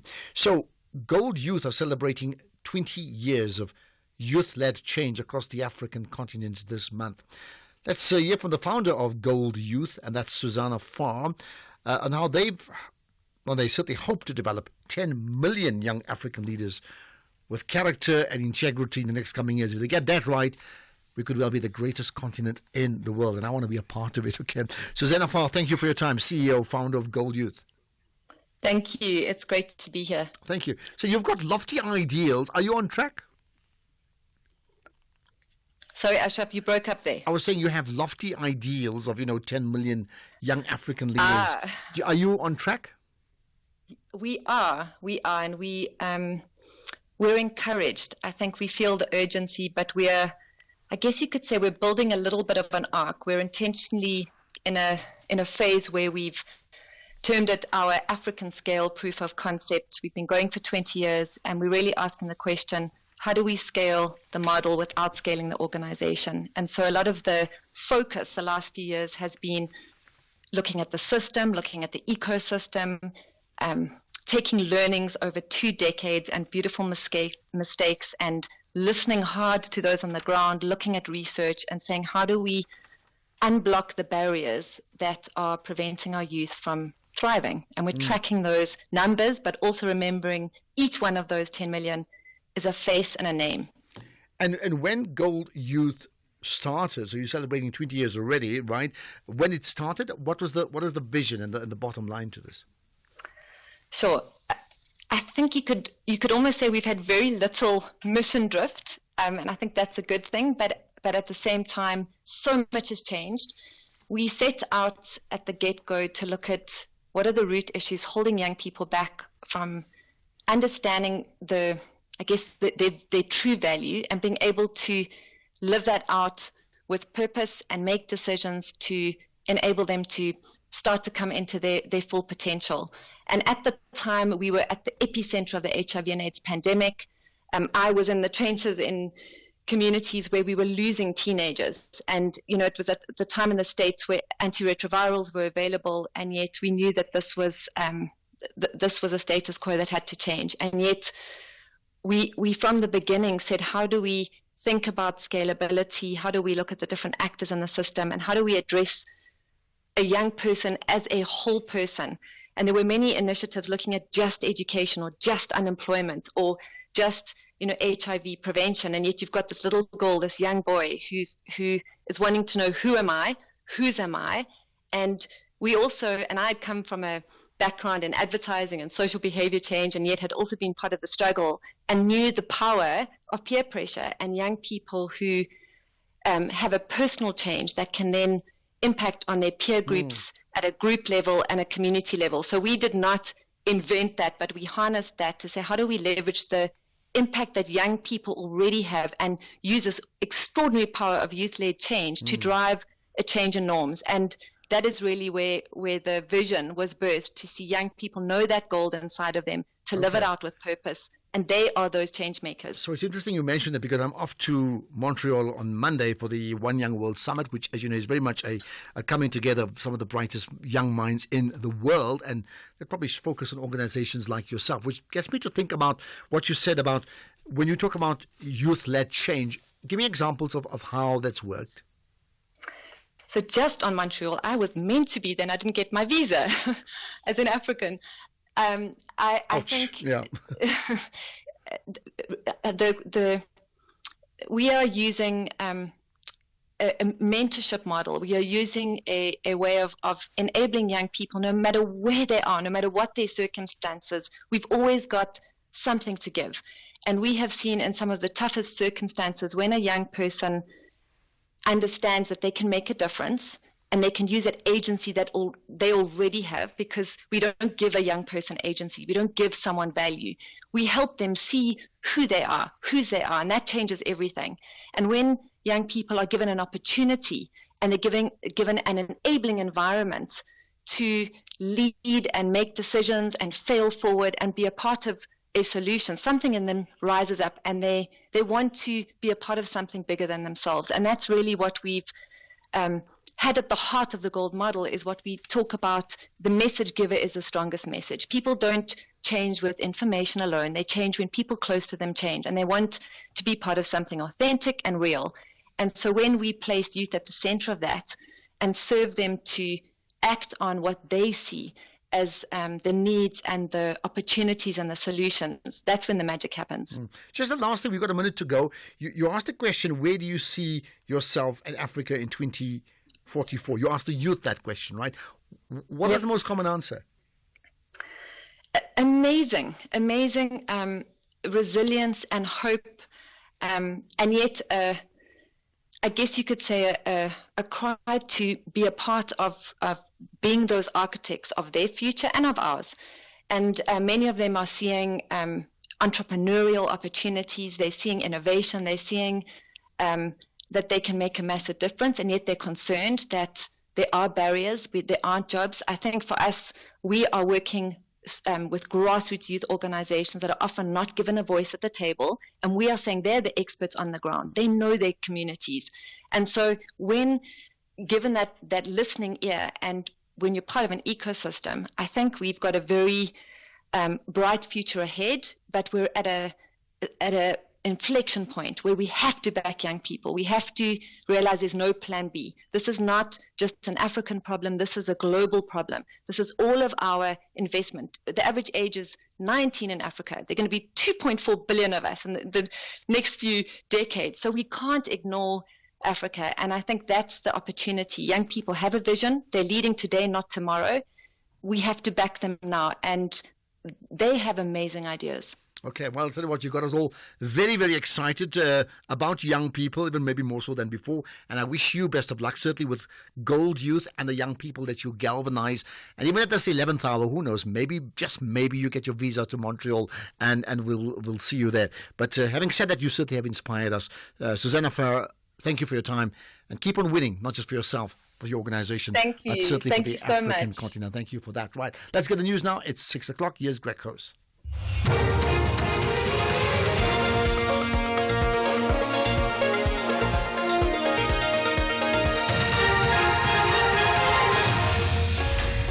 Thank you again, Ashraf. In this news update, Ramaphosa conveys best wishes to Gordon and rescue efforts in flood-hit Nigeria. Good evening. President Cyril Ramaphosa says he's spoken to former Cabinet Minister Pravin Gordhan, who's in a critical condition in hospital, and conveyed his best wishes. Gordhan was admitted to hospital on Tuesday. The reason was not disclosed. However, his family said that he's receiving the best available medical care.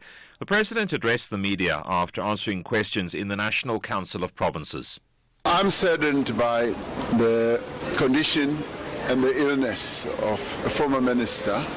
I have spoken to him, and I've also spoken to his family, and have been giving them strength as they go through this very difficult period. I have had a very good and close relationship with Pravin Gordhan. He's a comrade and a friend, and so the situation that he's in now is of great concern to all of us. But I continue to wish his family a great deal of strength. Earlier, the ANC Secretary-General Fikile Mbalula appealed to the media to report accurately on Gordhan. He confirmed that he was in a critical condition in hospital. He says he's spoken to Gordhan, who he described as a loyal and effective member of the party. We take this opportunity to condemn, in the strongest possible terms, the cruelty of fake news spread on social media platforms where individuals are falsely declared dead while they are still alive. This insensitive and harmful action causes unnecessary pain and distress to families during already difficult times. We urge the public to